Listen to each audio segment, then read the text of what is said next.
Famous live. Hey, how's it going, everyone? My name is Rick. I'm also known as Rick's 2 Cents. Thank you for joining Shop Talk Live, along with my fellow co-host Steve from Steve Makes Everything, Howdy. Andy from Andy Bird Builds, What's up, everyone? and Roger from Roger's Shop. Good evening. So, Andy, you cheated on us last week, huh? So, how was this? You got to fill us in. How was this convention? Yeah, so I went to WorkbenchCon last week. Saw Clack there, and it was good. So interesting. This is my fourth WorkbenchCon. People don't know what WorkbenchCon is. It's a conference in Atlanta for makers and content creators. So yeah, all kinds of makers and content creators. So this year was the lowest attended. Wow. And it'll be interesting to see what the future is of WorkbenchCon. WorkbenchCon, if as we know it in the past, probably is done. It's going to look a little different. Price point is really the big thing. It's not cheap to go. Yeah, I thought about going, but yeah, So what is too it? busy. Is it just influencers, like talking to influencers? Is it manufacturers? Like, what did you see while you're there? So both. So it's attended by influencers in YouTube, Instagram, all the platforms. Okay. There are sponsors there, so it's a great opportunity for influencers to talk. The secret, wink, wink, was WorkbenchCon is changing, but the secret is that's where you got to meet brands and actually make connect with people one-on-one. It's the people, the brands that are there are the ones you actually talk to if you email, like their marketing people. Oh, okay. So that's really that was kind of the secret sauce. And then other than that, it's just there's talks, there's presentations, there's hands-on stuff, there's So did you learn anything? Walk away with any big points of contacts? Or you just drink Other than Clack? just Clack. That was it. just Clack. Yeah. Come on, No. Clack. So the interesting thing is I've been in this a while now. And so this isn't forever, like this isn't true for everyone. But kind of where I'm at, it's like touching base with people that I already have established relationships with. It's like continuing the conversation, or like I make new contacts, but really it's just facilitating new ones. And these people that you like, Vectric was there. And I have a great partnership with Vectric. I know all of those people very well. They've become friends. Like I could call them up, not even talk about business, and they're friends of mine. So yeah, that happens, over the 5 years I've been doing this. So but there was a lot of fun that was had. Clack, I'm sure, see if he shows up tonight. I got a question. They're saying, was he wearing an orange Clack shirt? Yes. Can you show? I don't know. Can you show the picture? I meant to share it in the group. I can bring it up in my. And it was late at night, and Clack and I were sitting there, and I sent the picture to all of you guys. Yeah, it's in our email. Hold on, let me find it. So what are they changing this conference to? I don't know. It'll be interesting to see. Like, attendance was low this year, so.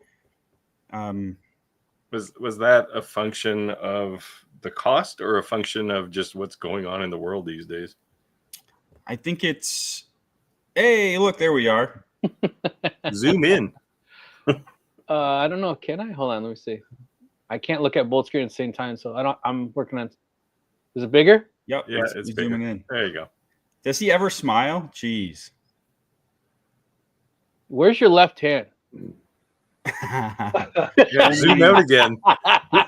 Yeah. Black and I will keep those secrets to ourselves. Oh my goodness. Am I the only one notice I don't see the left hand?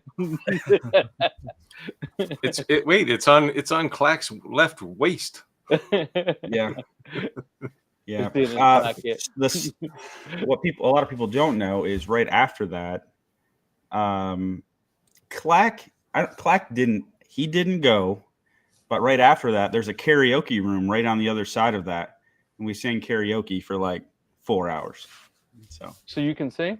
See, No. I would in that case I would have been with Clack. Yes. Wherever he went would have been better than singing. Yeah. It was I would a have went with room, Roger and said, I'm with the DJ.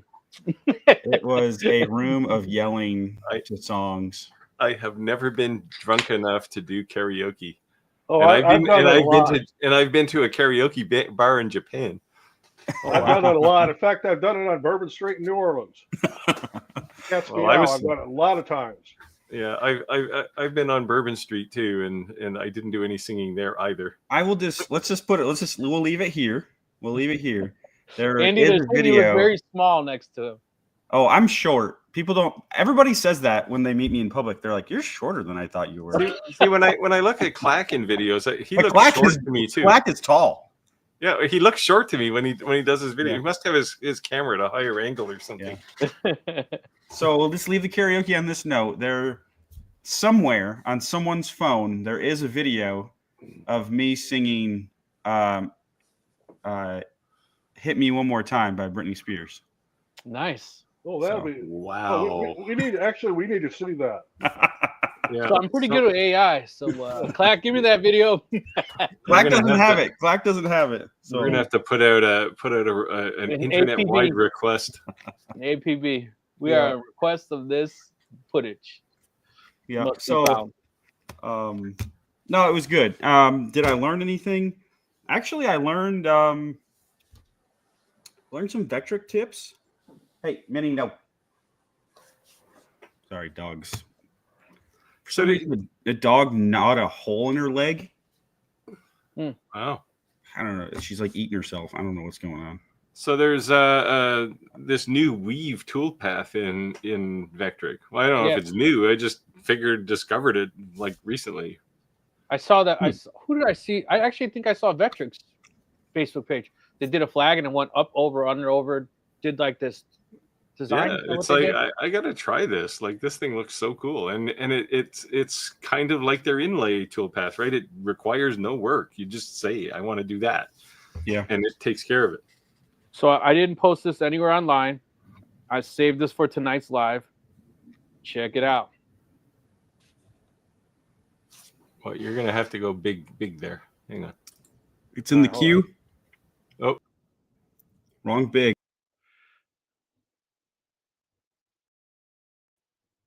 there you go. Hold on. Now I'm gone.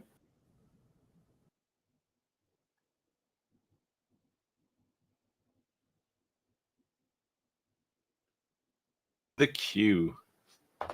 So what in the queue means, I don't know. But I'm in the queue. Oh no! So I think when mine went into the queue, that meant roughly about 2 weeks, and I got it. Yeah, or it shipped in 2 weeks. That's cool. Yeah, you can actually go. I don't know if you can still do it. You used to be able to go to their site because they give you your serial number when you order, right? You used to be able to go to their site and it would tell you this week we're building these serial numbers. No, that's cool. They were kind of rude to me. It was like when you walked into a Ferrari dealer and you're like, "Is there any wiggle room?" And they're like, "Get out." Yeah. You know what I mean? Like, we know you our knock shit's 5% off of that. You know what I mean? I'm just saying that was the kind of attitude they had. Like, it's worth it. You're gonna buy it or just leave. You know, that was the guy. Like, damn, okay. Well, but you know what I did see is I did see they offered classes. I didn't know that until I actually was like, I think that's fairly new, actually. yeah. Their training thing. Yeah, it's cool. I mean, it's good that they're doing this kind of stuff, right? They're growing up as a company, which is a good thing. I went back and forth and back and forth. I was like, I'm gonna cancel. I'm not gonna like what see it what router to put with it. It's not called a router. What is it called? Spindle. So I ended up going with the liquid cooled. We'll see.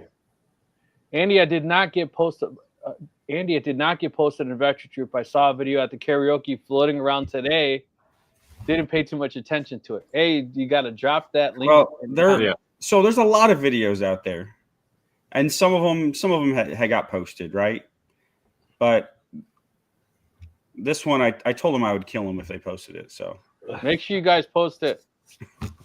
TikTok, Instagram, Facebook, everywhere. Post it to the Shop Talk Live page Facebook on group. Facebook. Yeah. But it was a good time. That was it's always good to. I recommend. I think we've talked a little bit about Rick. I think you've talked about maybe this a little bit about, when like as a maker or woodworker. I mean, oftentimes you're working by yourself. Yep. Right. It's really important to connect with other people in some shape or fashion, whether it's, through Instagram group chats or forum chats or, live events like this. It is because we all work in our own little silo, I said your wife's only going to listen so much to your gripes about the laser or the CNC. Yeah. So And most it's nice times, sometimes to shoot the shit where people understand. most times I'm pretty happy working in my little silo. Right. And then you're Steve, who likes his silo. Yeah, well, I'm antisocial by definition, but I have thought of like hitchhiking down to Kentucky. So What the hell? who knows? I might Don't knock do it. on your door someday. You get to see. We're not like Canada, okay? We're pretty mean. No people. place is, man. So you come here, you might get mugged, beat up. I don't recommend it. The other day at work, we were talking about Canada. When I says Canada's so non-racist, they seem racist, and they're like, But what do you mean? yeah, but you see, that's not true. We are. Well, I'd like to think I'm not, but there is definitely places here where you look at it and go like, what's wrong with you? Like, why are you doing this to people? But it's just not the same. Like here, we're pretty blatantly racist. We don't hide it too well. I mean, I always say it's okay to be racist while you're driving. If you call me anything while you're driving, I'll just let it go. Like, it's cool. I cut you off. I didn't see you in my blind spot. Yeah, we're good. Fair game. You know what I mean? But other than that, it's not cool. But like Canadians, like I lived there, they're like, wow, you're really brown. And I'm like, if I was anywhere else, I'd consider that pretty racist. But Canada, like, they're like, you got a really nice tan. You're really brown. I'm like, yeah, I look like this all the time. It's okay. They see me and they go, wow, you're like super white. Like I have to crank the red level on my camera up just full blast so I get a little, Well, with me not being in Mexico for a while, I've kind of lost that brown tan. But when I am down there for a long period of time, I will often get confused for native. Yeah. And my wife is so funny. She's like, my wife's Canadian. So we go to Canada and she understands Spanish. And then people ask her if she's Mexican. And she's like, why would they think I'm Mexican? I have blonde hair. And I'm like, Mexicans come in all different colors. Hey, since your wife is from Quebec, where in Quebec? Quebec City area? I'd have to ask her. Or north? You don't know where your wife is from? Ask her. Do you like desserts, like sugary things? Hmm? Ask her to make pâte de sour. Oh, she makes it all the time. Oh, does she? Yes. I have no idea what that is. Yeah. Did she tell you what the translation is? No. So pâte de sour, the literal translation is nun's farts. What the hell? Are you serious? Yes. Tastes pretty good. So I make these at Christmas time. It's one of my holiday desserts. They're basically these sugary, cinnamony pinwheels, and they're kind of like super soft, like not like. Yeah, right? They're not crunchy like Scottish shortbread or anything. Right. No, she makes them, and then she makes those little white cookies too with the little cherry on the top. Like shortbreads. Yeah. Well, I make actual shortbreads, but I don't put fruit on them. Yeah, a little cherry on the top, little white cookie. It looks like a rose. It looks like a rose with a cherry in the middle. Sure, that's a Canadian thing too. Interesting. So Jack in the Shop here is referring someone else's comment to Mill Mage. Is that the Lightburn. Lightburn one? Yeah, that's Lightburn- their equivalent CNC for their Lightburn equivalent of CNC control. So Lightburn was at WorkbenchCon, and it's one person that I did not get to talk to that I wish I was able to. But I think I seen signage at least mentioning it. Yeah. So you have to ask Clack if he talked to them at all.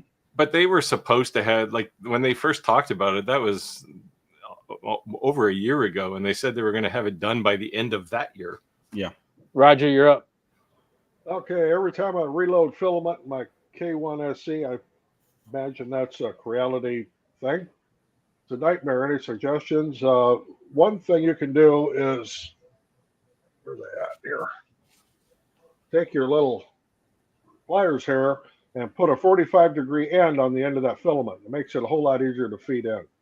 Yeah, there's also on a K1, there's also the little release on the filament grabber in the hot end. So I noticed there The was a pause. Noticed there was a pause in what you called that tool, Roger, because I know that's not what we call it in the field. No, that's a pair of dikes. Yeah. This is in the electrical trade. This is called flush cut dikes. You didn't think I was going to say it, did you?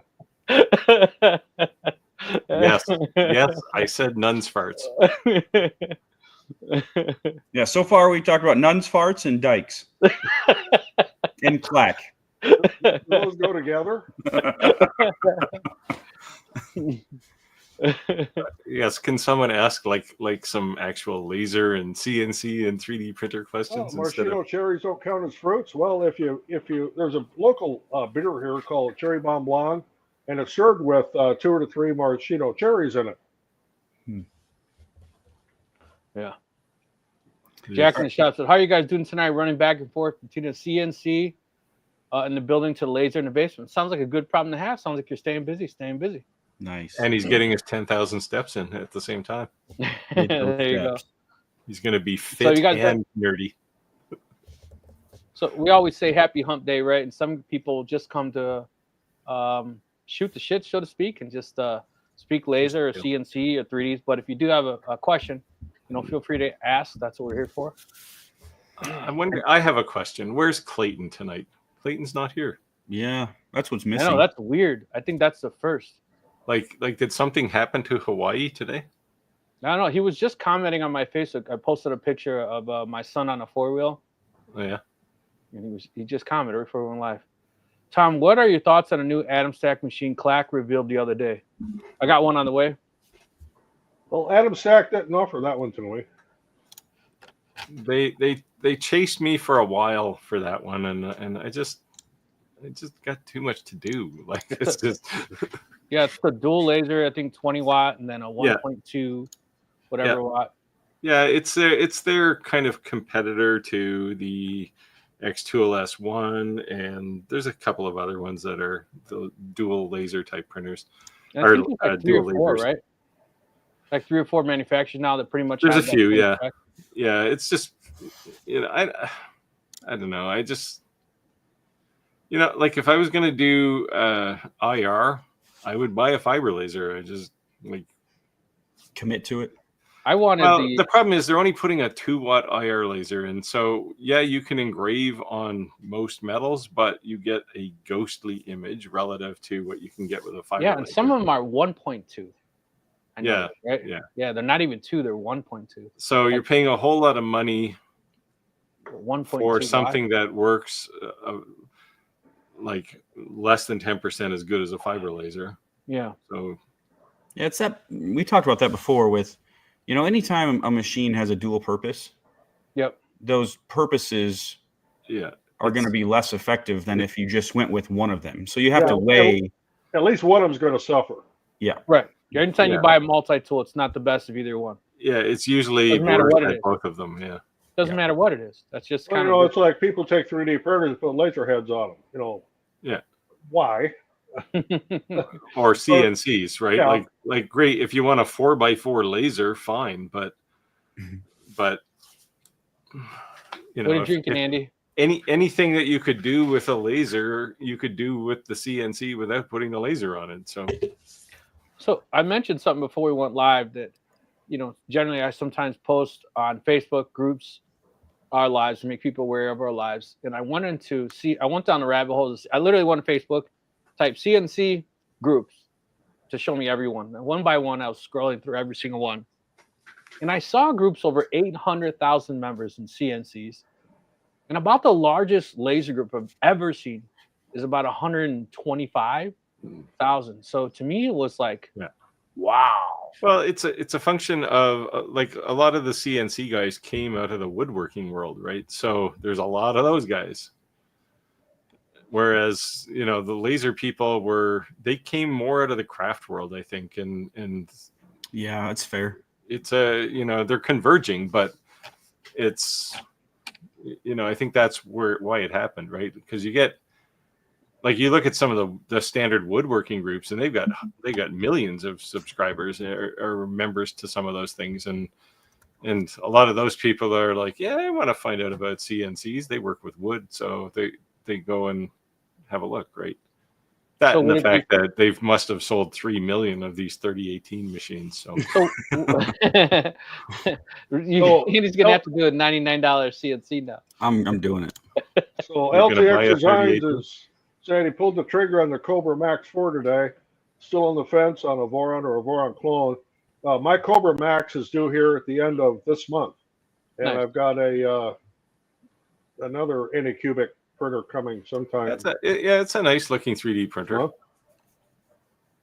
And I bought the Max to replace my longer LK5, mainly because I had like a jillion hours on it. And it was starting to get a lot of worn parts on it. And it was slow. It's not Clipper, so this Cobra should be quite a bit faster than that. That, and I have the they don't call it an AMS, they call it something else, but I can do multi spools with it. So, Roger, stupid question. Are these 3D printers geared or really like built per spec for their own filament? Does it work best with their own? Or you can go after the market. It's not really. No, you can go all over the market with it. There's good filament and there's bad filament. And the biggest thing with filament is consistency and diameter. If you get one that's all wonky in diameter through the spool, you're going to have clogs and all kinds of problems. So there was a company who recently reached out to me. I know if I want to do a 3D printer, but it was like resin, and it was like it was doing it from the bottom underneath. Resin printer. Yeah. What are your thoughts on those printers? I've just never wanted to get into the resin side of it. I do fine with my FDMs. I have a couple of resin printers. One of them is actually an Anycubic. Resin is messy. Very messy. Yep. So why would you want it? What would be the because the resolution and the speed are there, right? Like if you where it's good is if for people who play Dungeons and Dragons or they're making little figures. It's very good for that kind of stuff. Yeah, you can get high detail, high resolution. Yeah, like these things are like 8K or higher resolution now. Yeah. Oh wow. And they're Roger, they're asking about your wife. Yeah, she's actually doing pretty well. She's still on oxygen from time to time, and we've got breathing treatments for her with the nebulizer and a few different things. But I just wish I could get her to quit smoking. Oh wow. Oof. Yeah. I quit smoking. What I did is I smoked Newports. I'd go to the gas station. I'd say, "Give me the cheapest cigarettes you have," and the guy would laugh like I was broke. I'm like, "I'm trying to quit." So it was a game for him. I'd walk in when he'd give, "Here you go." I'm like, "What is this?" It's like you told me rope. I smoked Camel Wise, non-filter. I even wanted to go to work one day, Virginia Slims. It was embarrassing, He had fun with it. I walked in. He's like, "Oh, here we go, buddy. Here's your cigarettes." I'm like, what the fuck? But I quit. It worked. I'm happy to say I never smoked. Oh, the thing is that being a lineman, like being awake for 3 days without sleep. Oh, I'm awake for 3 days without sleep most of the time, but yeah, I just never really. If I had, it just would have been like just brutal, right? Like it. Hey, Clayton's My- here. my Okay, lungs as, were as crap. far as my Modelo, I've not only got that, I got a bucket here, and I got limes. So hey, I'm all set here for tonight. So Is the bucket because you're drinking Modelo, or Yep, it's got the lies. got to keep it cold. Yeah, I wish I was a Mexico Rhino. Hey, I see Clayton's back on here now. yeah, Clayton, we were actually concerned. yeah? I thought something happened to Hawaii. So the group saying is that the resin printer is great for smaller figures, extremely Yeah. high detail, but not Yeah. necessarily. So large the other items. place resin printers are good is if you're printing small things and you want to print 10 of them, you can put them all on the base at the same time because 10 takes the same time as one. Oh, that's cool. Because it's just light. Yeah, it's just Yeah. like a flash bulb, basically, right? Yeah, For every it's layer. flashing, and then that resin is like, what do they call it? Photosensitive. Yeah. Yeah, and so it cures it where like that light is shining in the pattern of your print. So that whole tank is once you use it, that's it. It's toast. You got to dump it out and pour more in there. No, you can use it again. Oh, okay. Anything that wasn't exposed. So the thing underneath the tank is basically an LCD display, and they basically turn on the pieces they want light to go through, Hmm. and anywhere where light goes through, it basically hardens the resin Okay. for that layer, and then they move up a layer and they do it all again. So Kind of You like get- when you go to the dentist and get a crown put on, they stick that UV light in your mouth to cure the glue. yeah, which is disturbing in itself, but. Clayton says, "Aloha from Hawaii, everyone. Please." What smash happened, that like Clayton? How come you're late? button." Yeah. We're about to we go almost to, our gonna go to stream Hawaii. almost got started Check on late because you weren't here. I'll tell you what. If I ever do go to Hawaii, and it is on my bucket list, I'm definitely gonna go drink a beer with Clayton. I was in Hawaii. It's too bad I didn't know Clayton at the time. Yeah. I've never been. Have you guys been to Hawaii? No. I have not. It's on my bucket list too. And we've talked about it, and the wife was like, "I don't want to spend that much time in an airplane." I mean, How it long is- is the flight? It's a long flight, especially like for me coming from sort of this side of the continent. Yeah, right. Like it takes me 3 hours to get to Chicago, let alone Right. and then you're still flying, and you get to the West Coast, and then you go, "Oh, this is fantastic," and you realize you're not even halfway there yet. So I mean, she complains about the 5 hours it takes to get to Playa del Carmen, Mexico, from here. The Impaler says quitting smoking is nothing. I've done it 1,000 times. Yeah, every day. That's too funny. Clayton said he loves 3D printing now. actually, I've got something new here in the 3D print. I'm making them behind me, and I'm making them over there. But I'll show you what they are. And Steve will like be right up his alley because these are coasters. Oh I turn yeah. around, and I am making 60 of these. What's it Yeah. say? It says Rock on a Moose. It's for Rock on a Moose Lodge 190. And they sit in a holder and they sell in a set of 6. Cool. This. It's banging on something. How does it sound? Like pretty. Sounds like a plastic thing. Hey, I can make music with that. And since I'm printing it on a PEI plate, it almost looks like it has sparkles to it. That's cool. So So Andy, since you've purchased yours, be honest, is it just being used as a tool within the shop, not necessarily customers? My 3D printer. Yes. Yeah, I haven't made any money with it at all. It's just fun and shop stuff. But Yeah, it's that's- cool. You like it? That's Yeah. mostly what I do. I printed this F22 the other day. Oh wow. Wow, that's crazy. That's crazy. This was a file, I think, on Bamboo Studio. That's cool. Just for fun. It literally just sits on my desk. That's cool. LTX Design said I'm originally from Hawaii. Well, there you go. Learn something new every day. nobody should be from Hawaii. Everybody What- should be in Hawaii. If you're what do born they there, say? you should stay there. Christ out of paradise. Unfortunately. It's okay to be conceived in Hawaii. Many are. Yeah, Born. many are. Yeah. Oh, here's a good one here about. So I've been starting to do more cutting on my laser. Got the Acme 48 watt cutting 3 millimeter plywood's easy.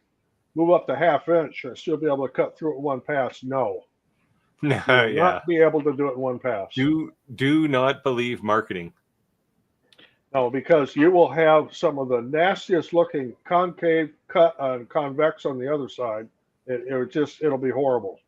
Yeah, and Yeah, black. well, in any 48 watt laser, any diode laser, really, about 1/4 inch is all you're going to push it before it just looks. It either turns into cinder or it just looks terrible. Oh, there you go. He corrected him. He said he meant 1/4 inch, not 1/2 inch. Oh, well, 1/4 inch it should be. Yeah, 1/4 inch you can do one pass.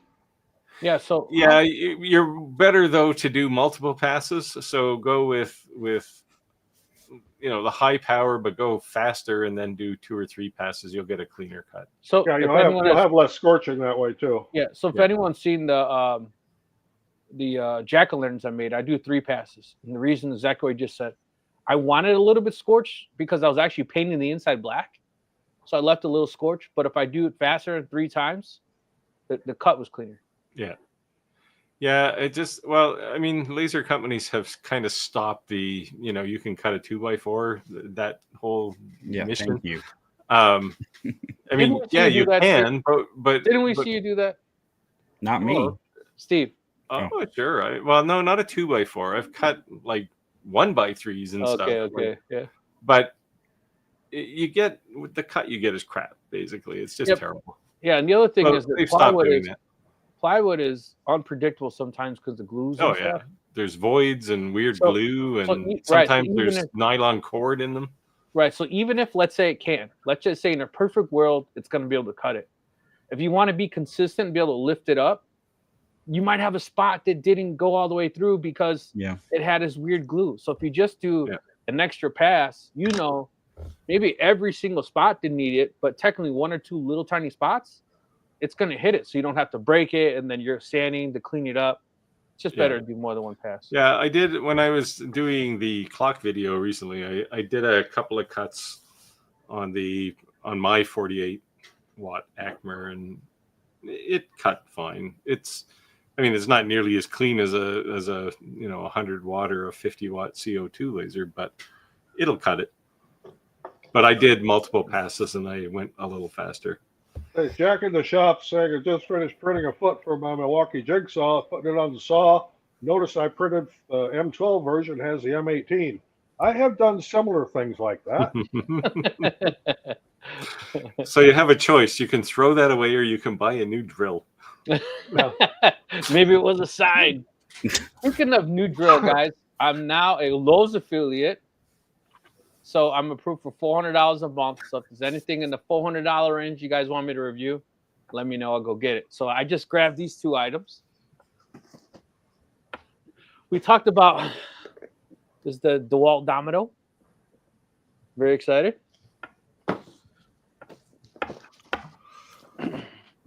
Now, does And I it got use a the DeWalt same? furnace. Does it use the same dominoes as the Festool one? Yes. And what's even more funny is that guess what Harbor Freight did? They made the same dimensions. Well, I think Festool's patent ran out, is how everybody's able to clone that now. Yeah, Yeah, well, there's only like 3 real tool manufacturers in the world anyway, right? Yeah, so I got 3 Right. different sizes. Yeah. Yeah. All 3 sizes. Lots Nice. of dominoes. I should actually get one of those, but I don't do that much joinery anymore. I've wanted it So, forever. Radu the Impaler. Radu.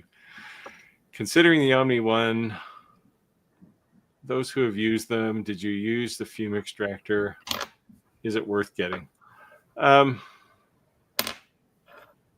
You need something. You need something to capture the dust, especially if you're doing metal, because you've got that really fine metal floating around in the air. Like if you're doing coins, like challenge coins. So you definitely want something. A fume extractor is probably not necessary, just vent the thing outside. But So I built this. It's 3 60-millimeter fans in the front and 1 60-millimeter fan in the back, and it goes to my extractor. And yeah, the thing is that like a UV laser doesn't burn the same way that a fiber laser does, right? It's but it also just takes the smell out too. Even just there's not a lot of smell actually with. Well, you're doing plastics, right? Yeah, but it's not. But you are. But it's generally not burning. I mean, you will get some smell, I guess, but it's not like you hit a piece of plastic, a piece of acrylic with a dye or with a CO2 laser, and you're going to get a lot of smell. Like it'll smell like burning plastic. Yeah. But a UV laser is a little more tame. Yeah, I know. I burn a lot of. I do a lot of challenge coils in my basement. It smells like I've been welding. It has that like distinct smell. Yeah. Especially that's because you're not getting all the metal particles out of the room, and you can taste it. Yeah, exactly. Yeah, you lick your lips, you're like, what the hell? Yes. Yeah. So everyone, don't be like Rick. I have a fume extractor on my CO2 laser. Yeah, it is externally vented, but because like plastics, I just want it extracted. Well, my CO2 laser vents directly outside because all I cut on it is plastics and acrylic. Yeah. Yeah, mine. All of my lasers vent outside. Yeah, so mine goes through the circulation thing, and then it goes outside. Although I'm building a new 4 foot square wheeled table, and inside that thing, I'm going to put the X-Tool EP2. So if I drop a laser on there, I can just use the fume extractor. I have this fume extractor coming, and I was a little surprised by the price. $800. Yeah, those are industrial ones. Man, I mean, it'll be great, but they're not what normal people can afford, right? Right. So it's on the way, but I was really surprised. I was sticker shocked by the price. $800. Like, man. So we'll see how it goes, but it's on the way. So I noticed X-Tool posted their they were looking for beta testers for their new metal cutter welder. Yeah, I saw that. And I saw it, and within like the 5 minutes it took me to go, oh, I should actually talk to them about that. The beta program was full. Yeah. Yeah, I ran into the same thing because I thought that's right up my alley here. Oh, here, what is the key to cutting plexiglass? Keep it from melting. CO2 laser. Don't try to do it with a diode. Yeah, you can only really do it with a CO2 laser. Or black. Well, you can cut black with a diode laser, but you unless you're making Model Ts, you want to cut other colors. Rob said he wants to see how the domino works. So my tools, my wood shop is almost back to normal. I destroyed it building these 2 tables and rearranging everything for the CNCs. Clack's been riding my back and talking smack, so we'll be set up soon. Has he challenged you to something? No, he just keeps saying, when's your CNC going to be set up? Are you sure you ordered your CNC? Are you sure you ordered CNC? And I literally went on his live, and he says, this is Rick's 2 cents, the guy who supposedly has 2 CNCs. And I'm like, damn, dude. And I said, again, don't be like Rick. And I said, didn't I challenge you to a challenge coin? Did you coward with tail between your legs? I've never seen a challenge coin challenge me. And he didn't say nothing. He left me alone after that. He did say he was going to do a challenge coin. Yeah. I don't have one in my back pocket anymore. One of the guys actually saw my video on TikTok, and he sent me a message. He said, how many of those coins do you have left? He bought them all. Oh, sweet. So I have to make more. Well, in case anybody wants to see what multicolor printing looks like, one of my printers just switched colors here. So now we're going from black to white. So Roger, how does it look like on the side with that transition? It's the border around it is white all the way around. So the back side and the border is white. It like fills it so you can't see the transition. No, you can't. And you can also do it. I got a couple prototypes here. This is another one here. This one's done with 3 colors. Nice. And of course, it's white on the back, and the bartenders can wash these, and That was the whole point of it. And it's actually being done as a fundraiser to raise funds for the lodge.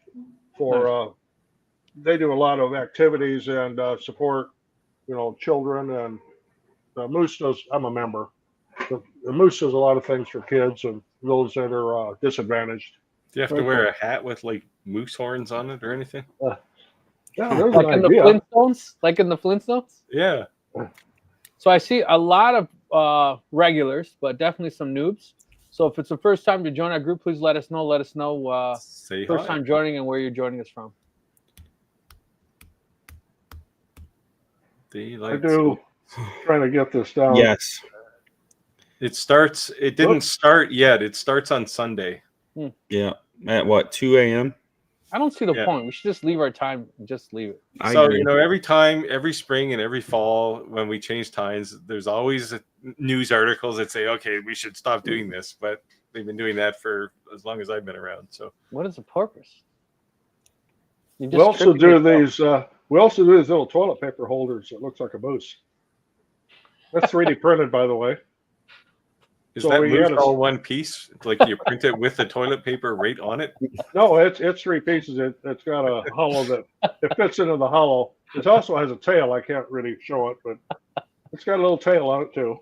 It looks like one of these. Rod, so how many beers did you drink before you decided I'm going to print a moose toilet paper holder? Let's be honest. Well, I showed you the one here before we went on the live about the emergency holder. I'll hold that up here again in a minute.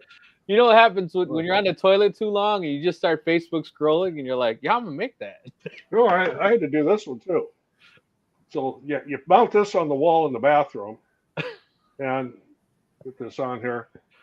So you put your emergency roll in that. There you go.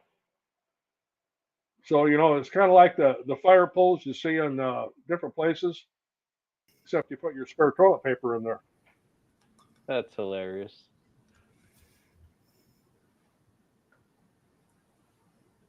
The Impaler said, I have a 400 CFM inline for extraction, but I've been thinking more for smell. Yeah. Yeah. I even use this guy here. I actually just put a new filter on. I was really surprised how green it's supposed to look. I was like, wow, it's like neon green. That's what it's supposed to look like. Yeah. You can't over filter, I guess, right? That's the right answer. Probably. Kelly from Ohio. Andy, you want to read this one? Sure. Kelly, hi from Ohio. Joined late as I've been working in the shop. That's a good reason to be late. Thank you, Andy, for all your videos. I bought a Shapeoko Pro 4x4 with spindle back at the end of 2023 and love it. Sweet. I'm glad it's working out. All right, Kelly. Now you're going to have to join the Facebook group and show us some kind of stuff you're making with it. Yeah. Yeah. What kind of things do you like to make? What have you made? Let us know. Yeah. Very cool.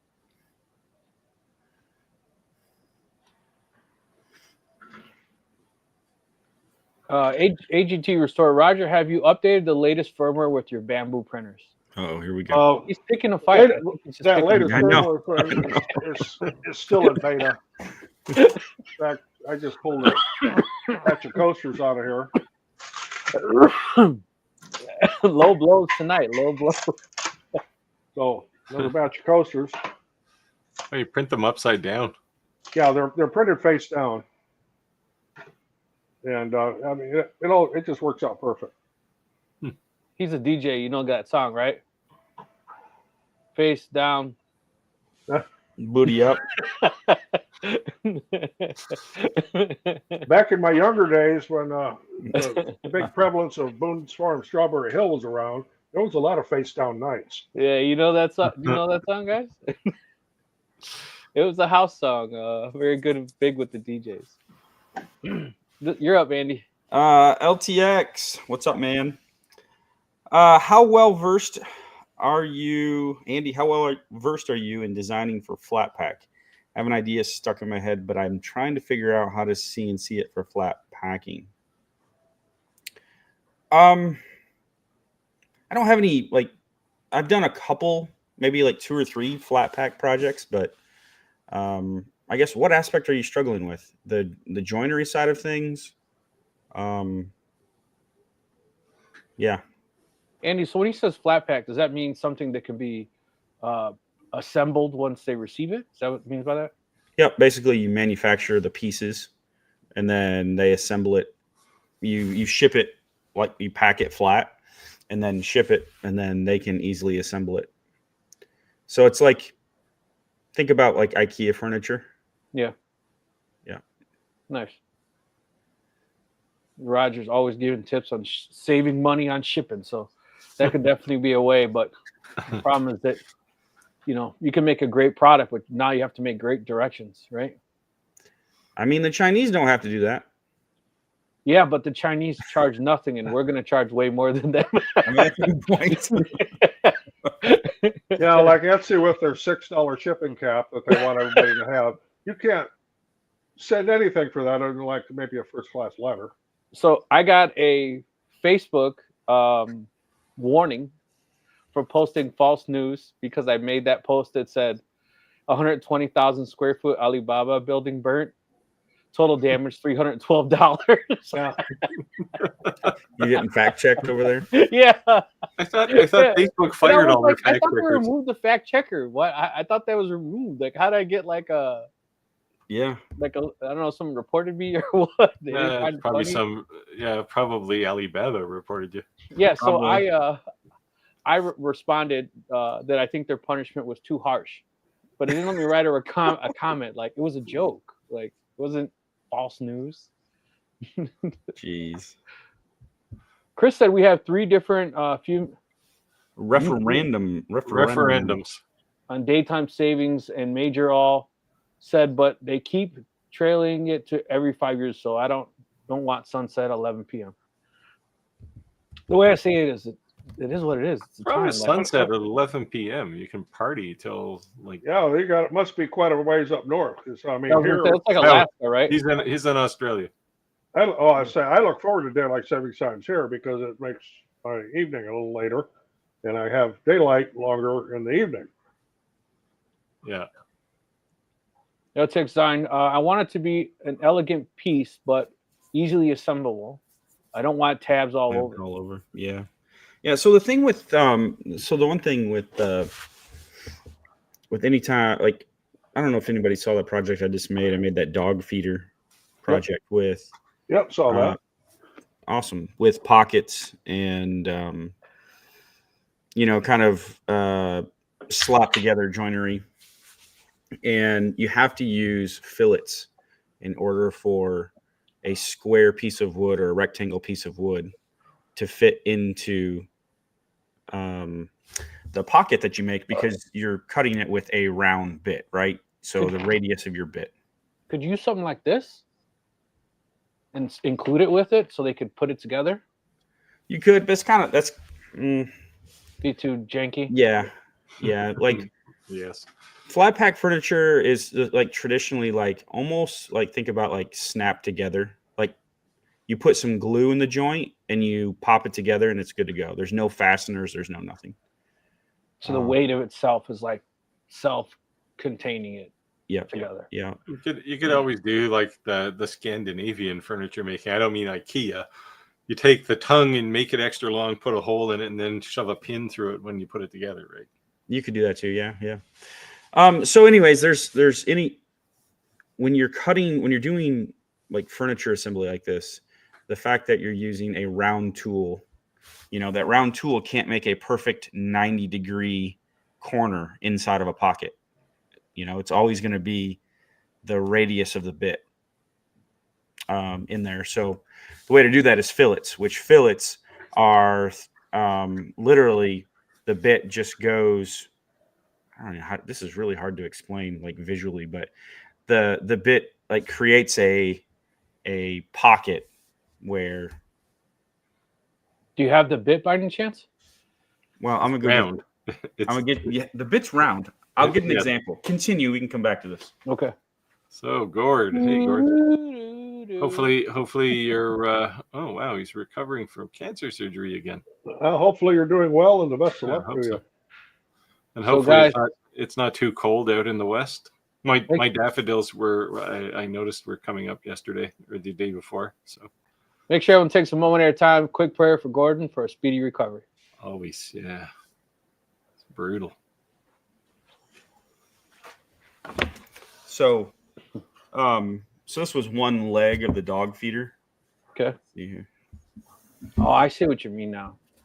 Yeah. So these are fillets right here in the corner. Okay. And so that makes it so this, I just got a random piece here. This piece slots together, right? Because this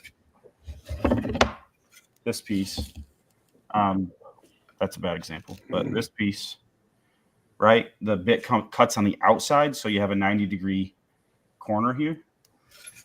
And so then this creates room so they fit together. Nice. Yeah. Otherwise, so that's what it looks like. Yeah. And I've done that too. They're not really noticeable unless somebody's really going to be nitpicky and looking super close. Nobody's going to notice. Yeah. Yeah. And so, yeah, you can, if you dial them in, Roger's right. If you dial them in the right size, if you make them way too big, then they're more noticeable. But so that's just one joinery method. You know, people call them like dog bones, like dog bone joinery. Something I want to explore more. Did I ever show you all that book? It's like I have a CNC joinery book somewhere. No. Ever show you that? Roger, you're up. Oh, no, I'm not up on that one.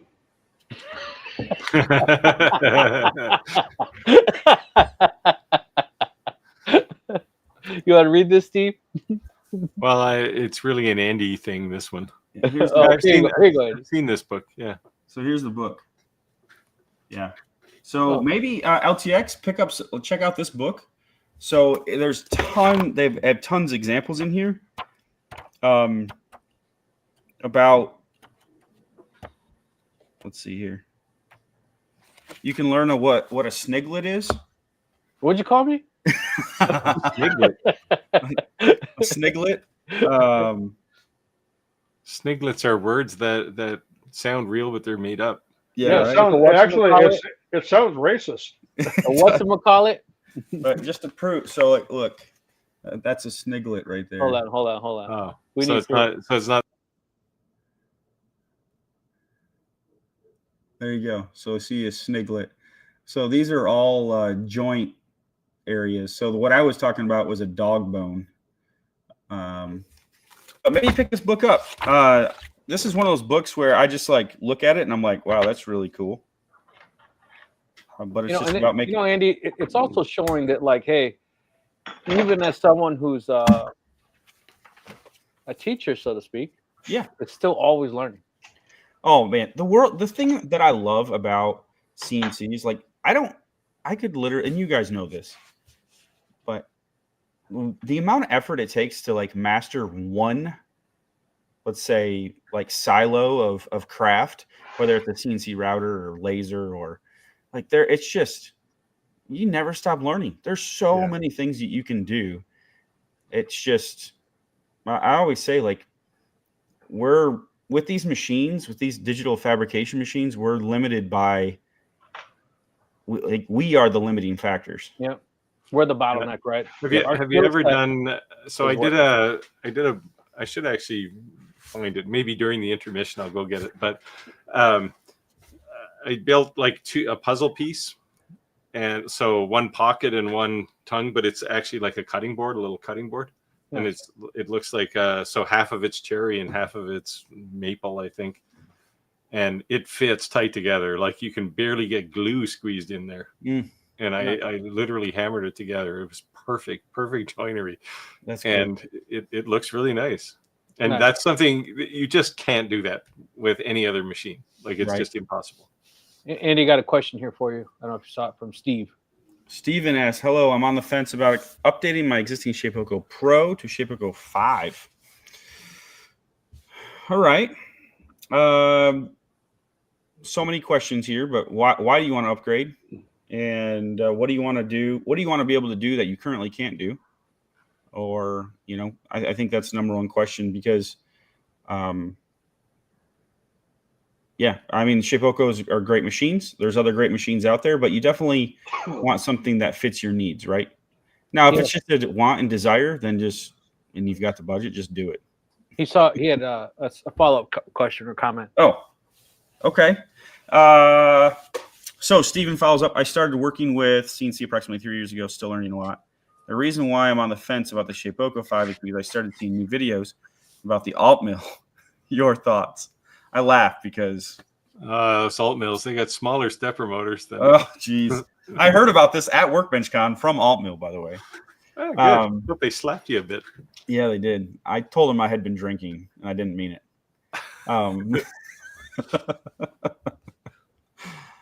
So the Alt Mill is again, CNC Labs, who makes the Alt Mill, great company. They're making waves, and in the industry, and that's a good thing. So you have 3 years of experience. Depends what software you use. If that's a consideration. Carbide Create, if you're using that, if you want to go, you're going to have to go to Vectric. If you go to Alt Mill, you're going to have to go to something different, either CNC or either Carveco or Vectric, which I think most people here will push you towards Vectric. If that's the choice you have to make. And then, yeah, I think, did he share in there what he wanted to do? Oh, sorry, Rick. Yeah. Oh, I didn't see anything there about exactly what. Yeah, Steve. So if there's certain things you want to create with it or use it, let us know, because that could push you, Andy's suggestions in a different direction. Yeah. So what I'll say, my honest opinion, is you aren't gonna go, if you're looking at like this caliber of machine, you're not gonna go wrong with either one. So as someone who's a new kid on the block, so to speak, it is not speaking from personal use, but also viewing other YouTubers. When I looked at the three major players, I did look at Alt Mill. But the reason that I strayed away from Alt Mill is because it seemed like they were, I wouldn't say following trends, but they were kind of making a name for themselves, so to speak. And there were still some buggy things. There were certain people that like things with turning it off and just goofy little things here and there that some people just said at that level, that price level, they're trying to be professional. They're not a hobby, and they're annoyed or nuisance by the little things. But if you could just work through them, because eventually it could probably all be fixed with firmware issues, things like that, you could probably have a big savings and be able to have something that's capable of doing just the same.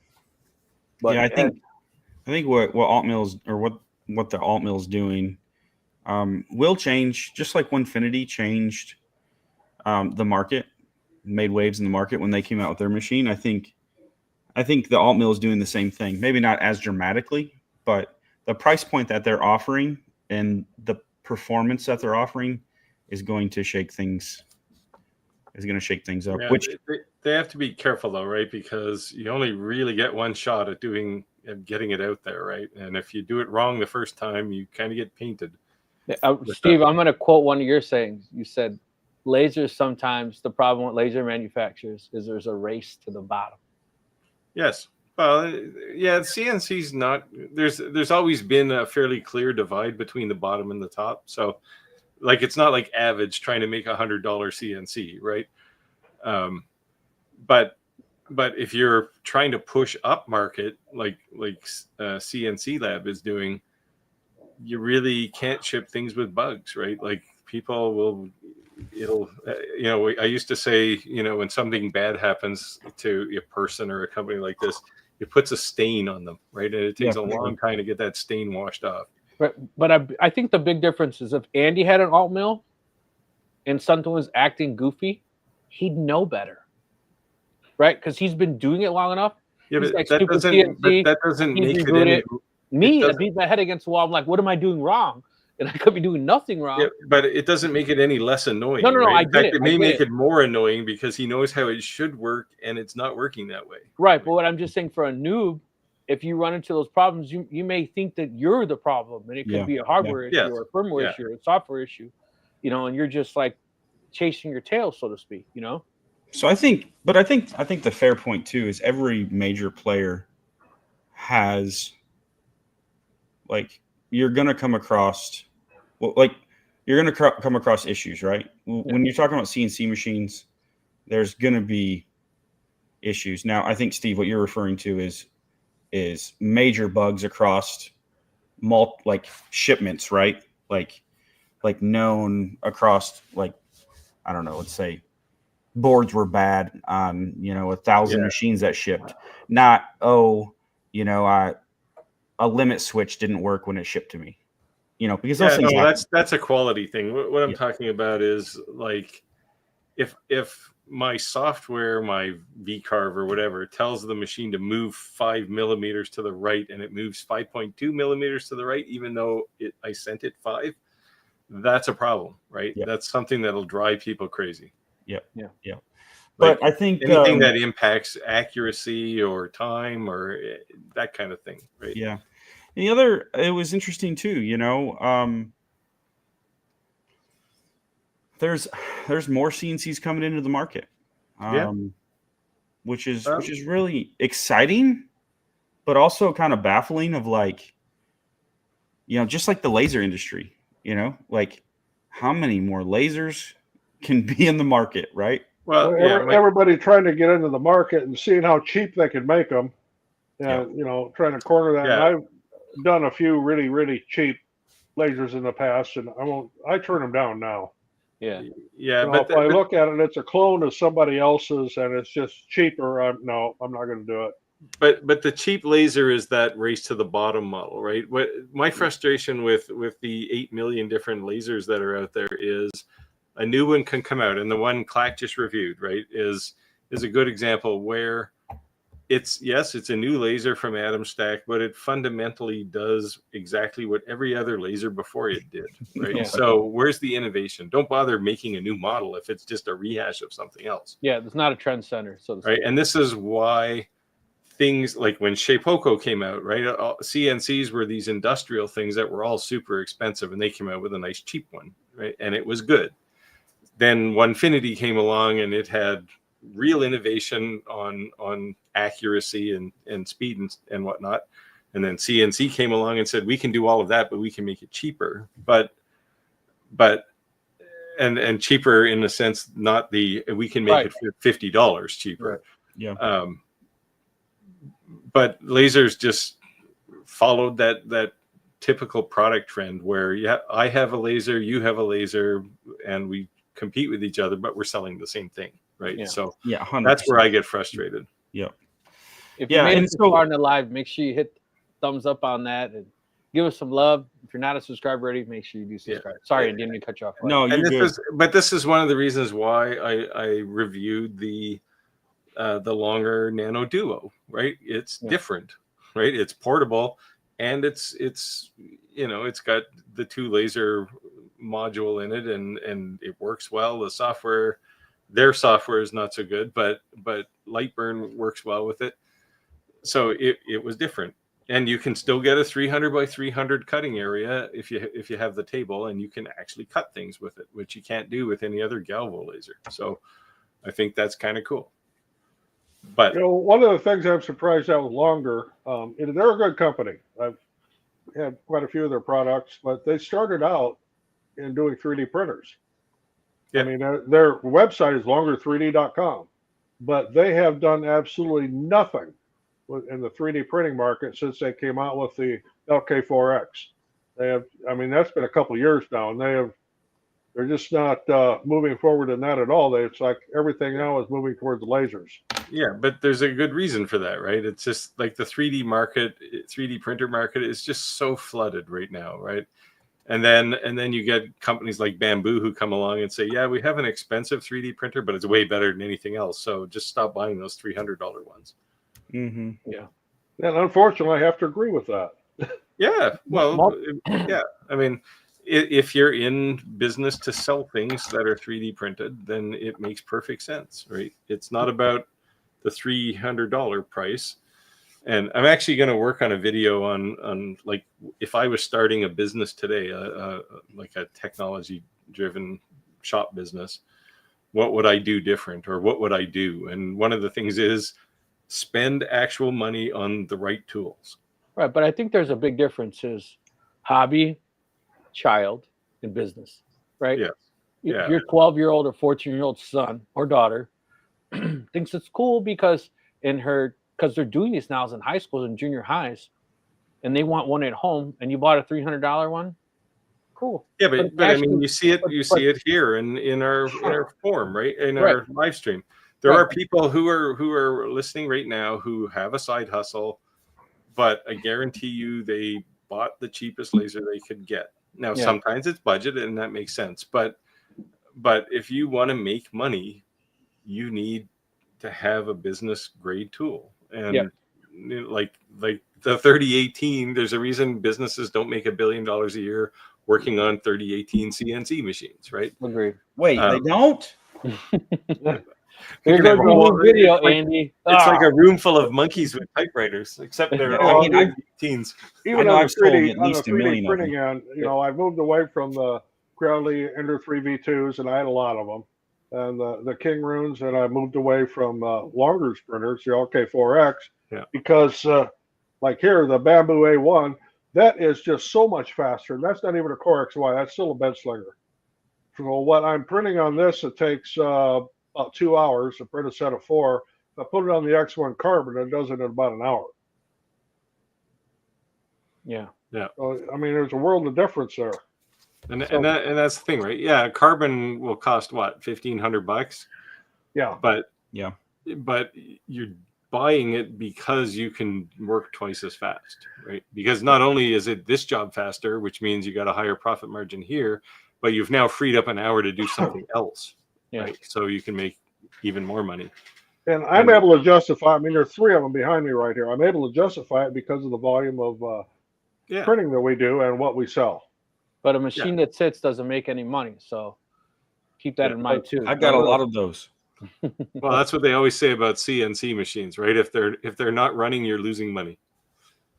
Multicraft said, "Howdy, I finished up my CNC cabinet tonight.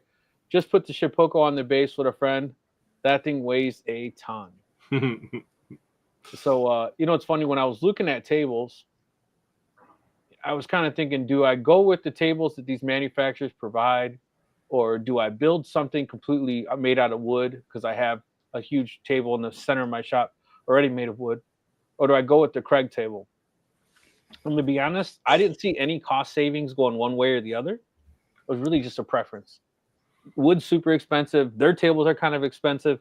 So I went with the Craig table just because I have another Craig table, and I just thought 3 Craig tables near each other would look cool. That was it. Just being honest. Yeah, I built my table, but I built it because I wanted to put drawers in it. So I have like all my tool bits are in the top drawer, and then all the bits and pieces that I use are in subsequent drawers. So that's why I did it. Partly that, and partly I wanted to learn how to put drawers in cabinets. I've been wanting forever the Craig drawer kit. You guys seen that? Mm-mm. No. They have like this. It like holds it. It makes the hole on the side so that you can put the hinges on it really easy. I have that. It's for the European hinges. Yeah, I have that. Man, 30 millimeter European hinge. Yeah. Yep, I've got that. I want it's slick. Yeah, it looks badass. I want it. Chris said, "LOL, Jack, but I'm right. I'm a night owl, so I have to start everything later, way later." Yeah. As long as your neighbors don't have to listen to your CNC running at 2 a.m. Kelly said, "I've designed and cut some custom cabinet frames from home using the free Cartwright Create software. I just got into layered artwork, which I love." Huh. Kelly, are you new? I don't recognize the name. Very cool. Yeah, layered artwork is kind of cool. It's a good application for CNCs. For sure. Lumberjack saying dog bone shape. We're praying for you, Gord. We're with you, Gord. Yep.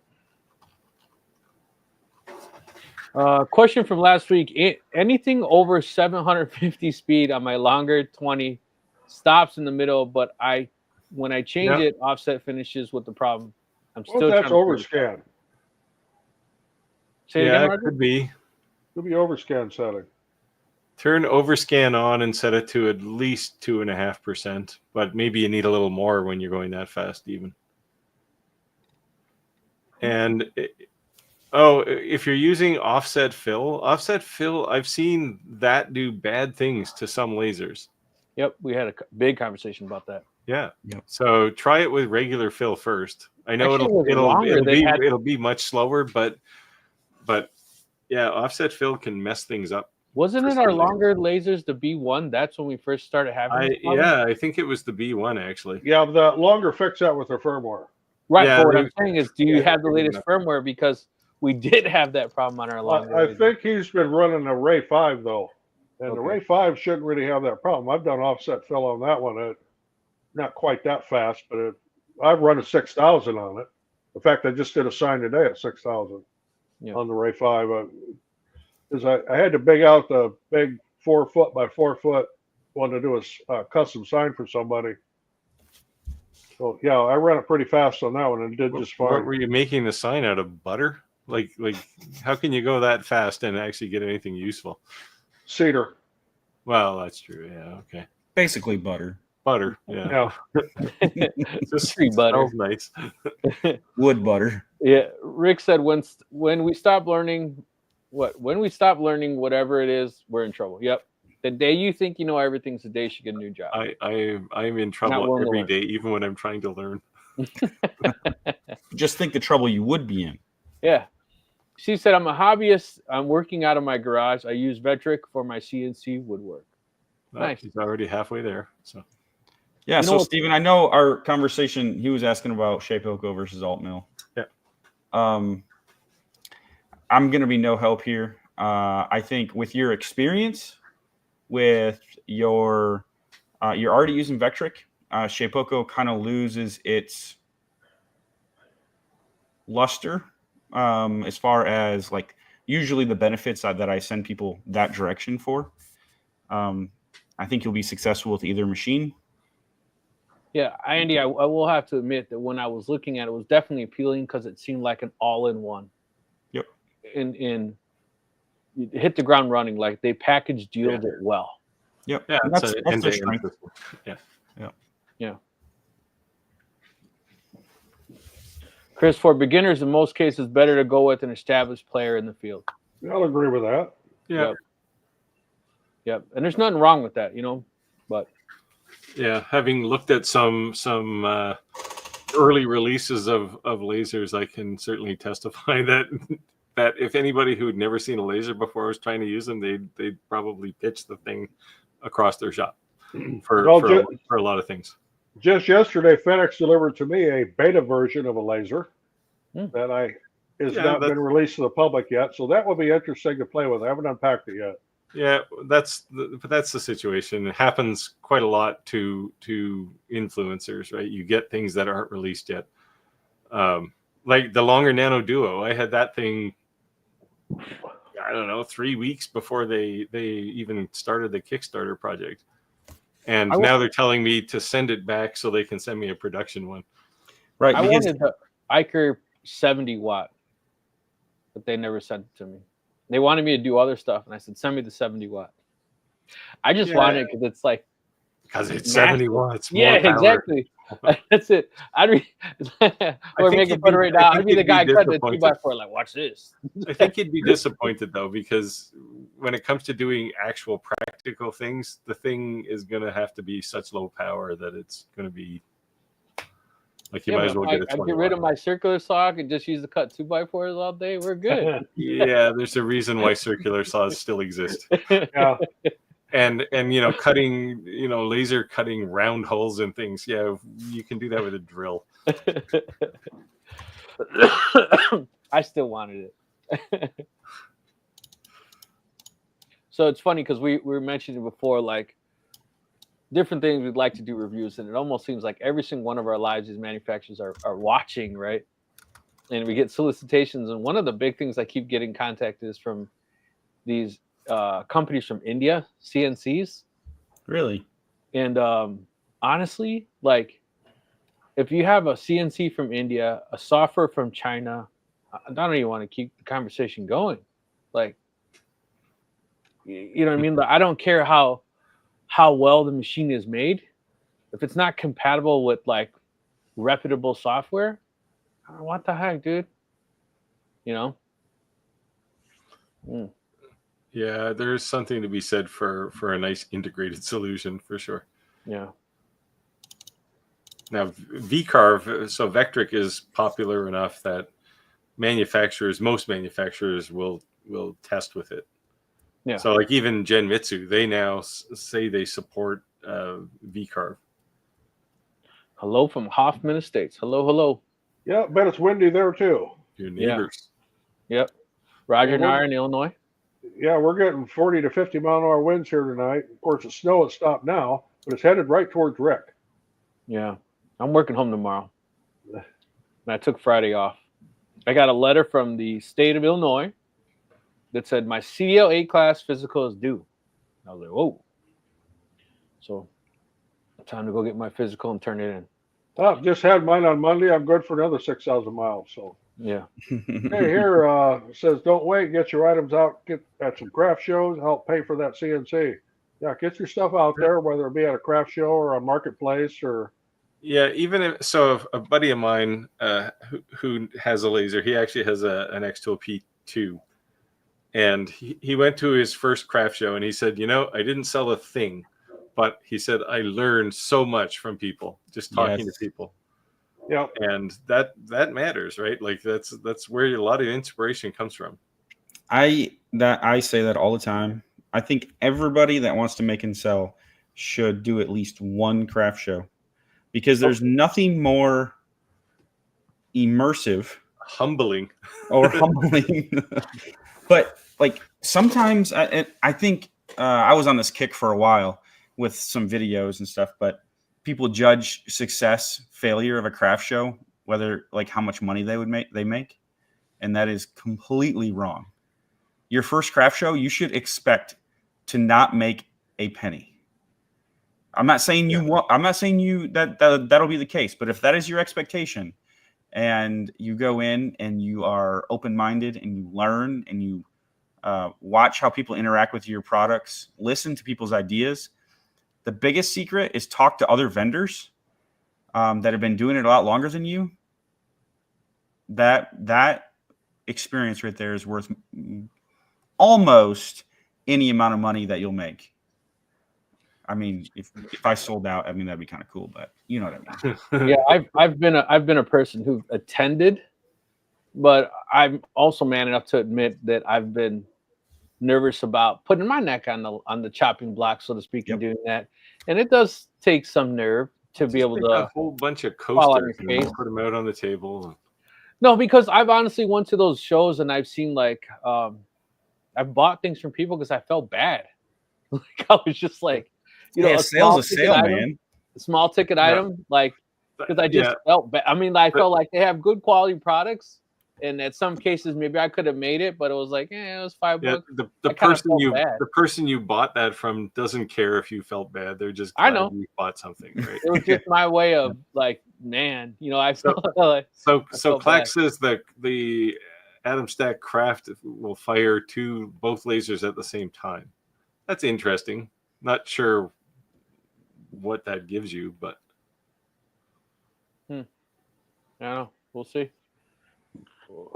Pew pew. Well, one thing about craft shows is that if you're thinking about getting to a craft show and you've never even gone to one, go to a few of them and just look around and see what everybody's doing and how they're doing it and how they're set up. That's a good idea too. Yeah. And the other thing you could do is a lot of these maker stores are popping up everywhere. You could test the market with a maker store if they accept you, because if it doesn't sell, you're going to be in a location that's near that. Maybe there's not a market for it, but if it starts selling, then you go, okay, I can make more of these because I know in this area it's selling. And also you can kind of snoop on your competition because in that maker store is your local competitors. So you can see what they're making. Yeah. And then make something different. And in the worst case, all those maker stores are heated with wood stoves. So there you go. Yeah. So a couple tips for your first craft show. Pick one that's indoors. Pick one that it is not its first time happening. Make sure it's happened a couple years in a row, and it's actually something that because there are a lot of very poor show organizers out there. Like these people that get an idea, like I'm going to have a craft show, and they have zero clue what they're doing, and you don't want to put all that time and money in. You show up and it's a poorly ran event. Yeah. It's bad enough it's bad enough you're gonna lose money. You don't need to make it worse, right? You need people to show up. In this area here, there's 2 major shows every year. It's called MIPS, M-I-P-S, and I won't go into what it stands for because I'll give away where I live exactly. But they have one in the spring and one in the fall, and then you have hundreds of vendors there. It's absolutely huge. So that's the kind of show you want to go to. It's been around for I've been to it. Probably 30 years. Yeah, I've been to it. Sawdust and Splinters. So I thought she was going to join us on our show. She is going to join us on the show. Her daughter is in a sport, so she tends. So when she's say no more. She's joining our live. She's on her phone. Nice. But so it's coming to an end soon, and after that's over, she'll be joining our live. So she said she saw my video on building a wall clock. Yeah, try it. It is the most harrowing, mentally disturbing, anguishing experience I have ever done with a laser. It's such a tedious, precise instrument. But the first time I actually got it ticking for more than like 20 seconds, and I went for lunch, it came back, it was keeping the right time. I came back the next morning, it was still going. I wound it and it was still going. It's like, yeah, this is cool. I watched it and I thought this thing is really cool, but I ain't got time for that. I actually thought. But you see, that's what we call a quitter or a non-starter, even. I love that. It took me. So the reason I didn't get a video out for more than a week was because I was working on this goddamn thing. But it was like, so Clayton Boyer, the guy who designed the original version of this clock, I exchanged a few emails with him, and he was a very good guy, and he pointed out a few things, and certainly his own plans talk about all the crazy things that can happen that you need to do. So it was a lot of fun. So I'll probably never do another one, but actually I will. I'll do one that's electric. Yeah, so 3 weeks Steve's been pumping this up. Secret mission. Super excited about this. Roger response, I ain't got time for that. Hell, when I was designing those coasters, it took me a couple hours to get a PNG converted to an STL to be able to embed it in that coaster. Yeah. See, you should use Fusion. It'll do that for you. Yeah, so I don't know if you watched it yet, Rick. I did take a little dig right at the beginning about, you can go to a market and sell coasters, or for the same amount of material money, you can make one of these. Yeah, there you go. I love it. Kelly said, long time listener. I'm going to stick with the coasters. So from a labor perspective, the coasters are definitely easier. Oh man, today's good. I needed a good laugh. I've been so stressed on work. Kelly said, long-time listener, first-time chatter, still working right now in my basement. So again, I say this all the time, and for the noobs who are to our live, they say, why do you read the comments? We can see them. We keep in mind that this is a podcast, right? So there are people who don't actually watch the podcast. They're just listening in their ear. So that's why we do read them aloud. Just letting everyone know if you don't know. And we've been teaching Rick to read, so. Yeah. He needs the practice. Yeah. Yep. I just learned. Hooked on phonics works for me. Hooked on phonics. Yeah. Here's a good suggestion from Chris. It says, with overscan, keep your work away from the edges. That's true, because if the overscan goes over the edge, you're going to get out of bounds. Hence overscan. Yeah. And if you have a laser that doesn't have limit switches, you'd be bashing it into the side of the frame. Yeah. And if you don't know, now you know. Jim said, would love to see an evening that you just talk about market ideas, Etsy, Facebook Marketplace, websites, etc. We did that a few weeks back. Yeah, the thing with any of these is and Andy's done a few, I've done a few. It can get very technical, especially when you get into like Etsy and Amazon and eBay. But right off the top, I don't care whether you're doing Etsy, eBay, or Amazon, you can figure that 20% is going to go to them, and you'll get the rest. Yeah, unless you have your own website, but yeah, but Jim, then you pay in different ways. Jim, do keep in mind that this is a live question and answer, so don't feel that like we can't go down any rabbit hole, so to speak, right? We've gone down plenty of rabbit holes, and a lot of times people keep asking the same type of questions. This isn't a live on 3D printers. This isn't a live just based on CNCs. You know, there's been times we've talked about nothing about tools, purely about other influencers who are watching us and say, how did you grow your YouTube channel?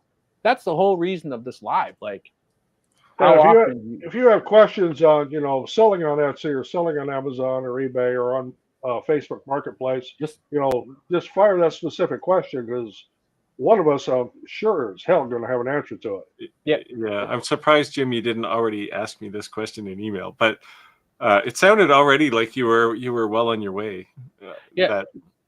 I mean, you're doing it the right way, I think, which is mostly word of mouth, right? Like you do something for someone and they show someone and they go, well, I want one of those too.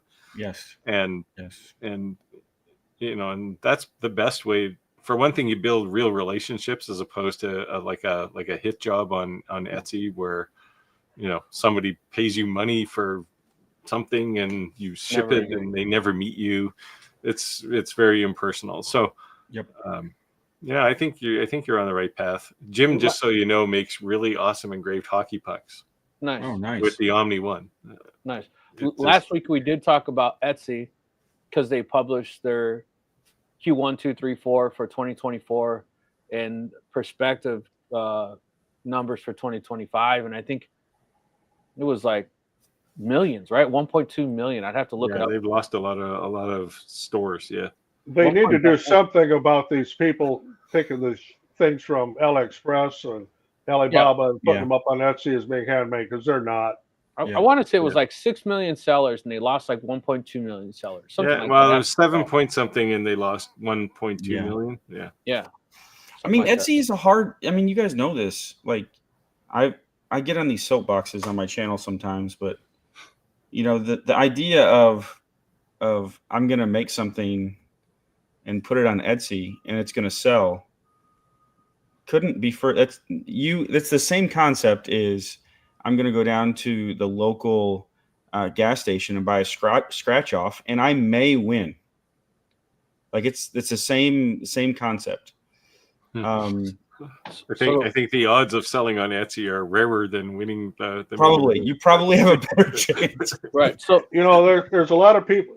I can say we are very successful on Etsy, very successful, but I'm in a niche that hardly anybody else is in, and that's the thing. If you're doing the same thing everybody else is doing, you're just not going to do it. Yeah, and that's one of the secrets, right? And again, I'm working on a video to talk about this, but one of the secrets to succeeding is you find a niche that's provably the right one for you to be in, and you hug that thing like it's the last tree in the forest, right? But you also have to be ready to pivot if all of a sudden the selling risers for lasers disappears. Well, you got to be prepared to do something else. So we talked about keep that plan B in the back of your mind all the time. Yeah, we talked about last week too. My wife says to me, why don't I stay focused on one thing? And I'm like, what are you talking about? She's like, you start selling something, do really good, and you kind of pivot and you start making something else. And I said, because at some point it may not continue to sell. Like, I know I made a killing. Like I just said, I sold all those jack-o'-lanterns. I can't base, year after year after year, the same exact item. I'm always going to be a home run, so you got to always have an ace in your back pocket. So by no means am I saying that you can't be successful on Etsy, because obviously there's a lot of people that have been. You can, but it's a lot of work. But a big but. Getting started on Etsy today is different than getting started on Etsy 3 years ago, 4 years ago, 5 years ago. big time. Yeah. It's big time difference. And so the people, not saying that you can't start today, but Roger, your success has been built over how many years, right? We've been on Etsy for about 6 years, and I am a star seller on Etsy. And you're going to have to work to get there. It's not just going to happen. And so, and that's what I'm talking about with, because I hear it all the time, well, they're so-and-so successful on Etsy, so-and-so sells on Etsy. I'm like, yeah, but having a successful Etsy shop is completely different than starting from ground zero and trying to sell on Etsy. Yeah. Because So those are two different things. The advice I've been giving is, from a noob starting on Etsy, is if you were to have your own website, you'd be paying like a Google AdSense or Google Ads, right? You'd be paying.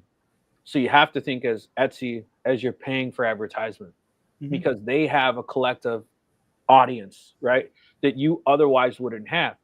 So if every time you make a sale, you get an email and you try to make a second sale directly from your website and cut Etsy out, just take that 20% as your lead.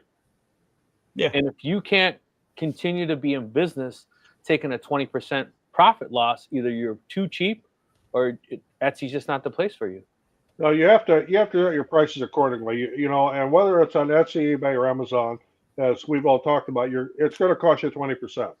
That's just the way it is. Yeah. If we do have our own websites and we do well with them, and I don't have to pay 20% there, of course, but you still have the fees. You got credit card processing fees.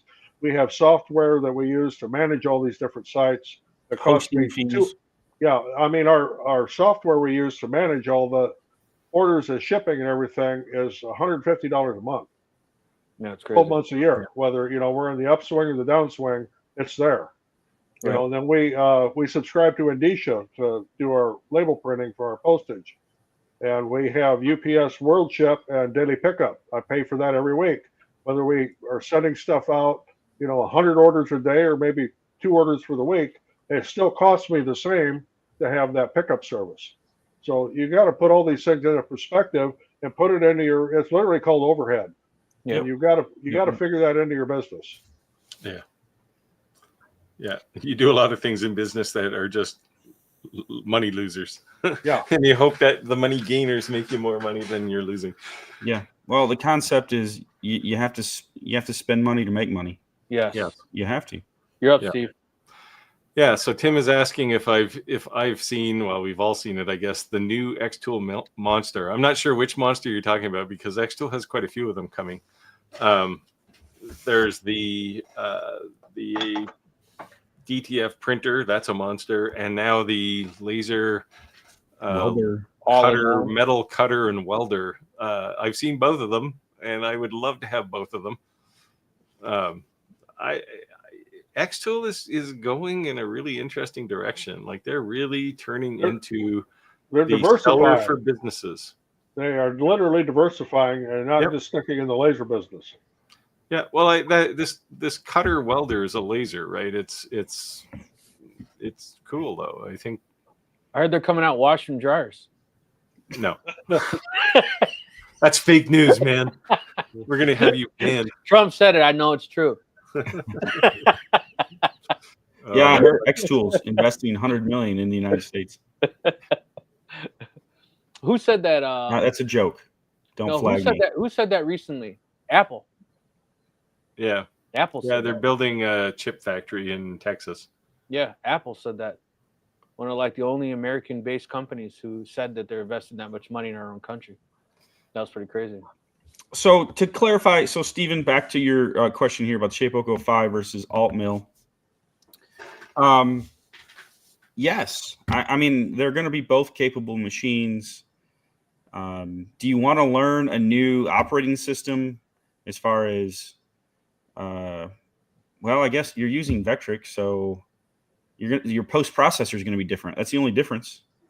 But I guess operationally, there might be some differences there, because since I'm basing this since you already are familiar with the Shapeoko Pro. So going to a different company, you're going to have some differences, right? But I think you're going to be, with your experience with what you're doing, you're going to be successful with either of them. There you go. Yeah, Sawdust Splinter said, just sent my Nano back too. Sky sent hers back too. Yeah. They've been bugging me to send it back, and I've just been so busy. All I really have to do is put a label on it and ship it, but it's been I saw your listing on eBay, don't lie. No, what I've asked though is I've asked if instead of sending me one of these things, that they could just make it available for me to do a giveaway. So we'll see. That's cool. Yeah, I might as well help someone else, because I literally do not have room in my shop for it. So Nice. And it is a nice little laser. Have you guys seen some of the inlays that she does? Yeah. She does crazy epoxy work and crazy inlay. She does. I tell you, she gives Daniel a run for his money when it comes to those like boxes, those like jewelry little boxes. Yeah. That's kind of like Daniel's thing too. Yeah, she definitely gives him a run for her money. She does some pretty fancy stuff. Pretty cool. I've only actually built one box, and the guy who taught me how to make boxes, he said, just make a box that's completely enclosed. And I said, well, where's the lid? He said, well, you cut it after. It's like, Yeah, bandsaw. I call them bandsaw boxes. I've made a few of those. Yeah. Well, I cut mine on my table saw, but it's just seemed foreign to me. Like I'm glad he taught me this, because I never would have gravitated to that solution. But you get a perfect box that perfectly aligns, right? And it's like, yeah, this makes perfect sense now. But when I was deciding to build a box, I built one to hold a bunch of chess pieces. That was why I built it. Kelly said, before getting my Shapeoko, I never had any CNC or drafting experience other than drafting in 7th grade shop. We were just talking about them, putting this in schools. 100% the best decision for me. Great machine to learn on. Well, when I took drafting back in 7th grade, and I did too in shop, there was no such thing as CAD. It was a T-square and protractors and triangles and number 2 pencils. Jesus was a carpenter. He went to school with them. He needs a pencil. Oh, speaking of pencils, Steve, I was laughing so hard when I saw your short. Well, I thought there was value there, right? No, 100%. I was laughing because I still didn't open the damn box. What's wrong with you, man? I know. But I'll be making that video to open the table. So yeah. Hey, Steven. Oh, there's Steve from out on the West Coast. Thank you. Haven't heard from him for a while, and now he's popped up. He left a couple of comments and videos on my channel too. So thanks for Jack that. in the shop. I was talking to someone today, and they wanted me to put up a table at a ham fest. You gonna sell coasters? Because they're probably sitting a lot at their desk talking. So I was looking at my desk here in my studio, and it's a wooden desk, and I noticed there was a water ring on it, and I thought, damn, I wish I had a coaster. That was just today at lunchtime. Just call Roger or Steve, or call Roger or Rick. So in 2024, I did craft shows every 2 weeks. I'll never do it again, but I'm glad I did. Learned a lot, made a ton of connections. Yeah. There you go. My granddaughter does very, very well at craft shows. And her big thing is tumblers. That's her biggest thing. She does sublimated tumblers and does very, very well with it. Oh, speaking of tumblers, guys, I'm gonna butcher the name. The guy who makes the rollers for the tumblers, the expensive one. What is it called? Do you guys remember? The Rotoboss? Yes. Yeah. And I said he's gonna send us all some, and you said no, he didn't say that. Don't put words in his mouth. I talked to him on Facebook. He is gonna send each one of us one. So I'll talk to you guys offline and let you know which laser you want it to be for. And he said, I need to know the pin configuration. Is it a 4-pin, foot laser, whatever? So we'll all be getting one. So the cool thing is we'll get a different one, right? Because it'll all be different lasers. Yeah. Cool. Cool. I'd probably get one for my Omni One actually, There you go. because it would also work on the other com marker lasers. There you go. So we'll each one have one for whatever laser we want. So we just have Cool. to do our reviews and let us Yes. know what we think. Yes, I'm looking for a proper rotary that can actually hold cups properly, tumblers, big. Steve said macaroni and cheese for dinner, y'all. Now I don't know if it's a Mexican thing. I like frying hot dogs and then cutting it up with the macaroni and cheese. Well, if it's a Kraft mac and cheese, Yeah. Is that Yeah. something your wife taught you? Because that's a very Canadian thing to do. Is it? Is it? Wow. Yeah. the Yeah. cut up I thought hot it was dogs Mexican and the food. mac and cheese is Yeah. what you're doing when you're Although- a poor bachelor. Although we don't call, well, the big one here is not mac and cheese. Like you have Kraft mac and cheese, Right. right? We have Kraft dinner. It's the same thing. thing. It's got this weird chemically orange thing that's supposed to be cheese, Yeah. and these same here. tubes that look like the shielding off of wire. They call it craft dinner. Yes, it's called Kraft dinner. Oh, okay. And when I was going to college, it was the thing. Everybody who lived out, like away from home, because most people are living away from home the first time, and you could go to like Costco and get a case of it. It was 23 cents a box or something. It was like, Yeah, that's Yeah. what everyone in college lived on. It was like, yeah, that and ramen noodles. Yep. yes, yeah, Yep. Yeah. because all you needed was hot water.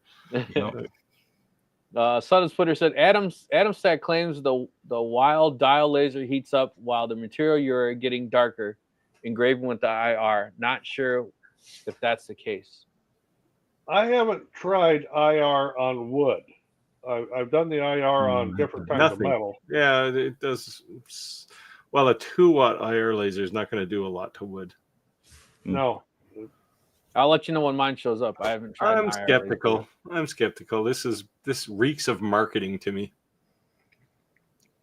Chris said, I think Steve missed the time pun of Roger's comments. I did. What was the time pun? I don't recall now. Oh, that was what did you say? I ain't got time for that. Oh, Oh. well, the actual phrase is ain't nobody got time for that. I'm sure everybody's seen that YouTube clip somewhere. Ain't we may nobody have got to time for we may that. have to make our own version of that clip. Well, when I was recording the video, and at the very end, I said, "Well, I guess I'll wind this down." And I thought, okay, definitely that's pun intended there.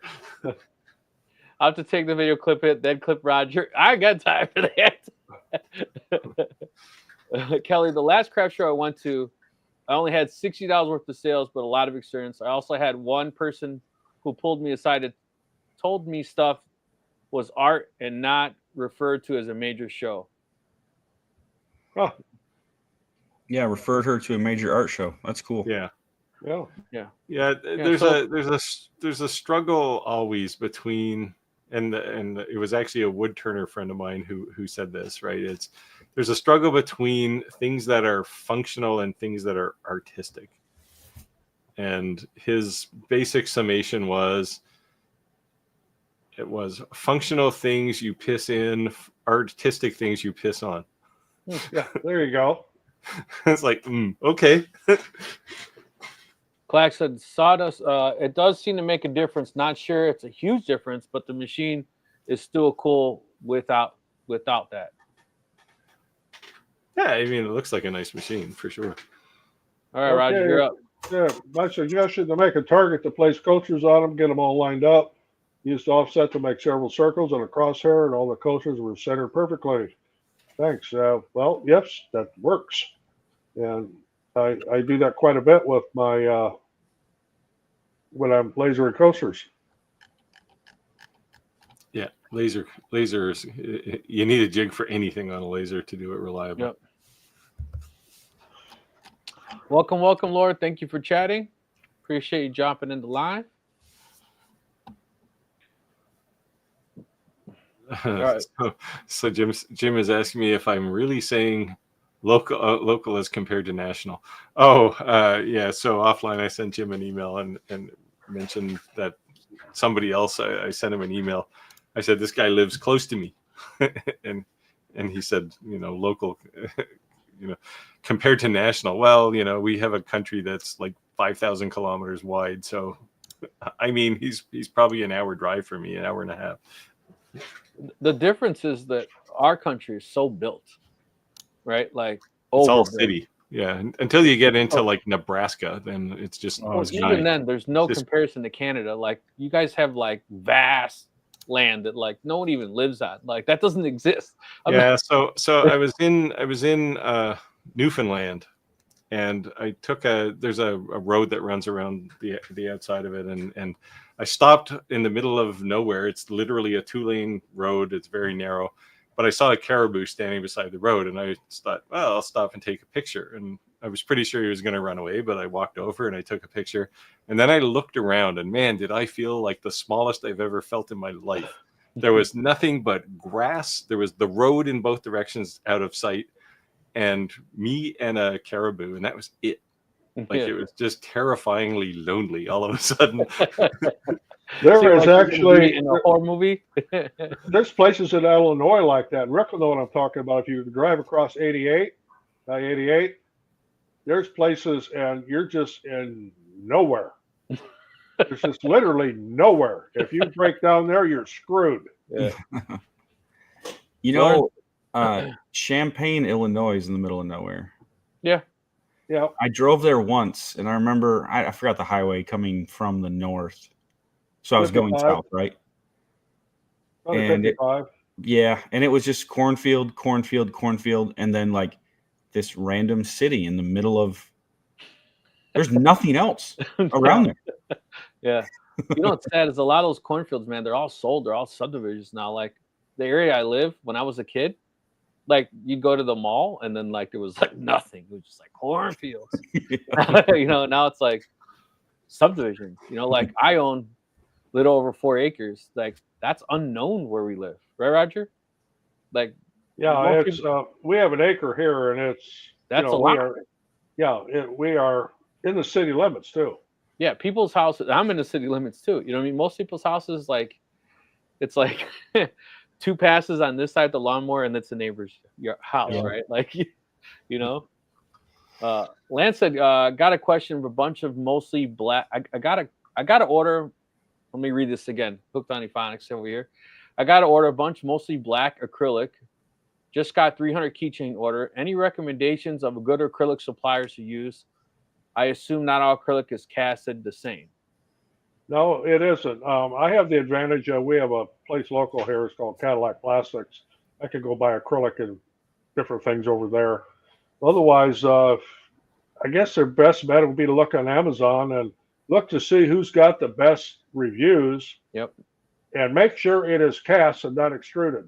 Do not try to cut extruded acrylic on the diode laser. Yeah, You'll end up with a mess. I buy a lot of acrylic from Trotex material store. It's not the cheapest, but they get it to you fast, and it works pretty well. That's a stupid The other thing is, I buy large sheets of it, and then you can buy large sheets from Trotex too. It won't fit on my laser the way it is. I have to cut it down. Yeah. So the nice thing about Trotex is you can buy half or quarter sheets or half or eighth sheets. So basically, the smallest piece they'll sell you is 1 foot by 2 foot. But if you buy 4 by 8 feet worth of it, it's the same price as a whole sheet. They don't charge you for cutting. They're basically just cutting it for you. Basically. Yeah, but they don't charge you, right? I just got this in today from Amazon. Nice. I just needed a one piece, so I think it was like $15. So stupid question, Steve. For that little bit, that's pretty expensive, actually. Yeah, I know, but is it 4 millimeter or 3 millimeter? This is you went metric on me. 1/8 inch. Yeah, 1/8 inch, 3 millimeter. Okay. Yeah, 3 millimeter, 1/8 inch. Yeah, it's 3 millimeter. And this is like, I know size is hard. I think it is 16 by 12. It's inches. The size that fits in a what's your Glowforge? Yeah. Yeah. So Steve, stupid question. Amazon does that is a thing in Canada, right? Amazon? What's Yeah. that? No, so what I mean by that is that we're so spoiled at Amazon Prime, we want stuff the next day. Do you guys get that there? Yeah, most things, yeah. Like the Amazon distribution center for the east coast of Canada is about 15 minutes from my house. Yeah, I got the same thing. Well, we have the Amazon distribution center here is right across the river. It's like 15 miles away. A lot of times, if I order something like at night, I'll have it the next day, which is just like weird. But Yeah. So this stuff I ordered yesterday, this acrylic I ordered yesterday off Amazon at about like 4:30 p.m. And this, some items, different items have different shipping times, right? Yeah. But this was on my porch before I woke up in the morning. Yeah, see, that's what I'm saying. We're getting so Amazon spoiled, right? It was before 8 a.m. Not even so. When I lived in Ottawa, the Amazon, like they had like, I don't know, it was 5 million square feet of warehouse or some stupid thing. It was at the end of the road I lived on. Oh, nice. And I could order things at 8 a.m. and they'd be on my doorstep by like 3 p.m. It was awesome. Yeah, sometimes I'd ask my wife, "Do you want anything from Amazon?" She's like, "Why?" Because you have to spend like $5 more to qualify for the next, So I was at my friend's house real quick on one more thing on Amazon. I was at my friend's house and they live in Fort Worth, Texas, so major metropolitan area, right? And we were actually doing a DIY bathroom project, and they wanted new drawer pulls. So they got it on Amazon at like 6 p.m. at night, and they were delivered by 9 p.m. that night. Sweet. I think Sawdust and Splinter says has a website and Etsy. Best to have both. Wouldn't give up any of them. Pros and cons of each, and that's quite true. Yeah. We have two websites. We do on Etsy and we sell on eBay and Amazon. And they all have the pros and cons. I have a website and Etsy. Etsy is more of an experiment for me. Mostly digital design stuff is what I sell there. You want to read this one, Roger? Yeah, I sometimes get overwhelmed at all the possibilities of what to build next. Other than a Lego pad with a list of items I need or want to build. So what do I do to keep myself focused? Captain Morgan. Make a list. Captain Morgan. Yeah, Captain Morgan helps me along just fine. Yeah, I'm not sure that focuses anybody. Okay. Kelly, I would say that it's easy to get in a whirlwind of ideas, right? Yeah. And I would say focus on 3 items, master those, and then start building upon them. Because the thing is that, like, there's 2 things, right? We keep saying, just because you can make something, you have to market something. So when you first market something, you may not have success for it. You might have to share it a couple times, go around with your friends, go on Facebook, and then you'll start seeing that kick off and start building upon it. If you just spread yourself too thin on making all different kinds of things, you don't have any sort of focus, and you're not marketing well, you may not get a whole lot of traction. That's just been my experience. We don't try to like over diversify. Right. I see a lot of people make that mistake. They think, well, if I've got 5 items that sell well, I'll have 50.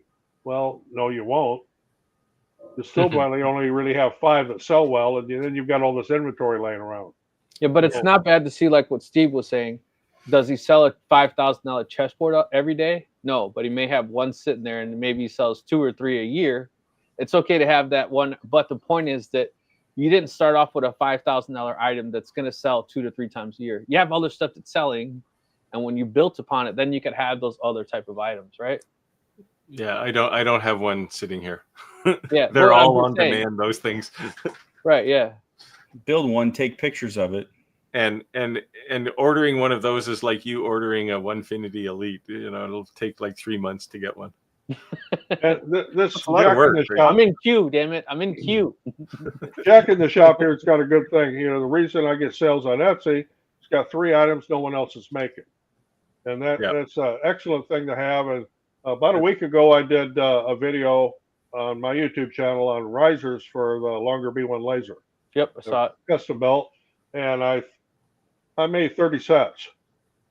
And I have not put them on Amazon. I have not put them on Etsy or anyplace else. I sold out the first week, just off the website.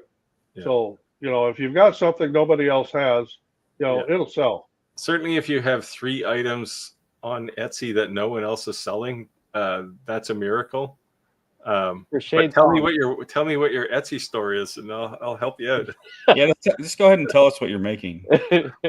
I'm joking.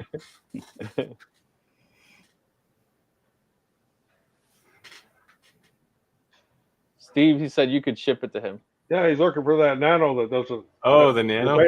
The beta. Well, no, one. if I can convince them rather than send it to me that let me draw a name and get an address and they'll send That's it to cool. someone else. Totally cool, Steve. You're up, Steve. Tim again. Anytime you want to get rid of extra stuff, I'm only 2 hours away. Yeah. Yeah, keep in touch. There's always things to get rid of. You're up, Andy. So Steve says, "Thank you, Andy. I'm going to stick with Shapeoko. Sweet, awesome. Like you said, I don't think you're going to go wrong either way. I do have an affiliate code for Shapeoko if you want to reach out to me. Just drop it in the links and use it. Yeah, because I might want to buy a Shapeoko too. Drop in the links.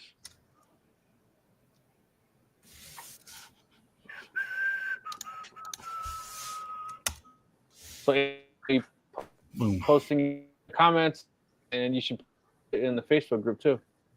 And if you've made it this far, and I don't sound like a broken record in the live, and you are not a member of our Facebook group, you have to join. Check it out, guys. We're getting close to 400 members there now. 371. Yeah.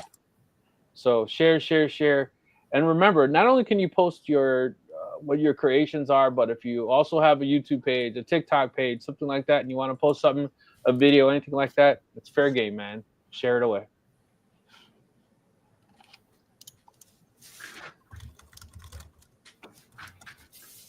Let's see where we're at in the comments. Oh, Nancy's in the building. Hey, Nancy's in the house. Nancy, did you get all your ventilation problems sorted out? Let's see, where was she at? I saw her. Yeah, I saw her name fly by here. There you go. There. I finally got the Monport working. Look at that.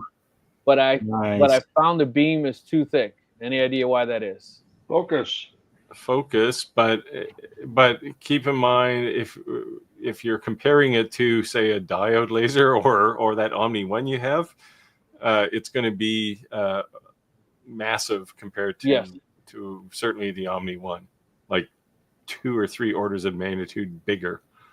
Like typically 0.25 millimeters. Like CO2 lasers are really designed for just cutting. Mostly, you can do engraving, but it's not nearly as nice. Yeah, I mean, sometimes in the diode lasers, I have to take my glasses off. And I'm more interested. I'm more interested in how she got it working. Did she do it on her own, or did she hire like some high school kid to come in and solve this problem for her? Oh man, you went back with the high school kid? Some nerd. All right, Nancy, you got to spill the beans. How did you get it working? Hopefully you took it on and learned to align it yourself. Shannon said, "Good evening, gentlemen. I love Rotoboss. I've had mine for almost 5 years." There you go. So we will have 4 soon. Yeah, they're definitely the rotary of choice, right? They're not the cheapest, but man, if you want to solve a problem, that's the thing to get. I think we're getting people hungry in the live. Look, had some pork chops from last night, 2 fried eggs. 2 grilled pork chops and a cheese sandwich. Man, boy, if you're eating fried eggs, you must be rich. You can fry them eggs. Yeah, or Canadian maybe. Because our eggs aren't $2 a piece like yours. Jim said, when you talk to Rotoboss, make sure to tell them to get you a set of long posts with the ring studs. Yeah, great for holding glass. Most of them when slipping on the edge. That's been my big downfall with the rotary is being able to hold a glass. Yeah, well, or big metal tumblers, right? Like most of them, the claws are too short on them, or they're made of slippery plastic. Like, who makes that? Right? And expects you to do something with a tumbler. Jim said the alignment problem really comes into play when trying to get engraved baseballs. Yeah, Jim's also been engraving baseballs. I still haven't tried the golf ball thing. I keep saying I was going to try that. I haven't tried it yet. Do you have a UV laser? No. Yeah, then don't try it because No? you'll just make a pile of goo on the surface of a golf ball. Killing my dreams, man. Killing my Well, dreams. if you want a UV laser, you can use my affiliate code. I've been asking. We'll see. It's in my video for it. They were supposed to give it to me after this 30 watt, and I did everything they asked, and then they came back with 10 more lists. I was like, what? Amazon is banned in Canada now, isn't it? No, He's spreading not Trump rumors again. Yeah, not banned yet. Don't worry, Steve. You'll be able to use it when you're in the 51st state. You'll get free shipping. I think, not to be political, but I think we'll join the EU before we join. Hey, you guys. speaking No of, offense, no offense. speaking of, Steve, I got to send you my address. My wife, you got to give me one of those. Yeah. Yeah. The value for customs will be, I don't know, 2 cents. So that when they tack on the 25%, it'll be a quarter. Oh, Roger. Kathleen is happy that you're back with your colorful shirt. Hey, my wife picked out 4 more for me, and they'll be here probably another week, so you'll be able to see some new ones. Nice. Yeah, Roger joined Rick and I before we went live, and it was like all of a sudden my eyes hurt. It's like, holy cow, that's bright.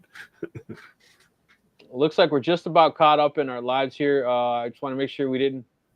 Jack in the Shop said plasma cut, hand saws, working house meter lamps, glass insulators, catch all trays, my push block CNC, work clamps, just a few of my own designs. Yeah. Yep. That's the biggest thing, is design your own stuff. Yep. Plasma cut hand saws would be cool. So I always thought those push blocks where it's like a missing finger was kind of funny. Like even if I could make it, somebody would had like a cool design, I'd probably buy it. As long as it was cheap. Yeah. I'm not gonna spend super, $40 on it. But Steve said, I missed a couple of your lives. My 12-year-old grandson decided to make an unboxing and was transport on Wednesday. Oh, young boxer. Yeah, there you go. That's something I was never good at. I was good at taking the jabs, but never good at giving them. There you go. Oh, So there you go. Nancy said a guy from a Patreon group was offered to help in video chat. I was up and running within 30 minutes. Nice one. Cool. Good job, Scott. I feel special. Got my UV from Omni One. So far, my favorite laser. Yeah, it's my favorite too. It just does everything. Okay, where did I buy my shirts from? This particular one here came from Belize City in Belize. I get a lot of them in Mexico. Where my wife got the last batch here, I'll have to wait and find out. But a lot of the times on our travels in the Caribbean, we buy them local from the different shops down there. Roger's going to be the only laser influencer with a apparel sponsorship. Yeah. Well, he wouldn't be. I've turned them down. Like, it's like, what do you mean? Like, how could I possibly show shoes in a video? Yeah. Well, guys, we're at time. It's 8:33, actually 3 after, but time flew today. Started off a little slow, and then people just kept coming in. So I appreciate the live growing. It's good to see new people, new faces, and it's good to see more and more people joining the Facebook group. So please do join if you haven't already joined. Show off your work. God bless. Thank you for joining. You guys want to say anything on the close out? Well, see you all next week. Yeah. All right. Hopefully, Thanks for we see being you here. all next week. Yeah, from the guy who has 2 CNCs. Take care, everyone. Just a jab at Clack. Later, guys. See ya. See ya.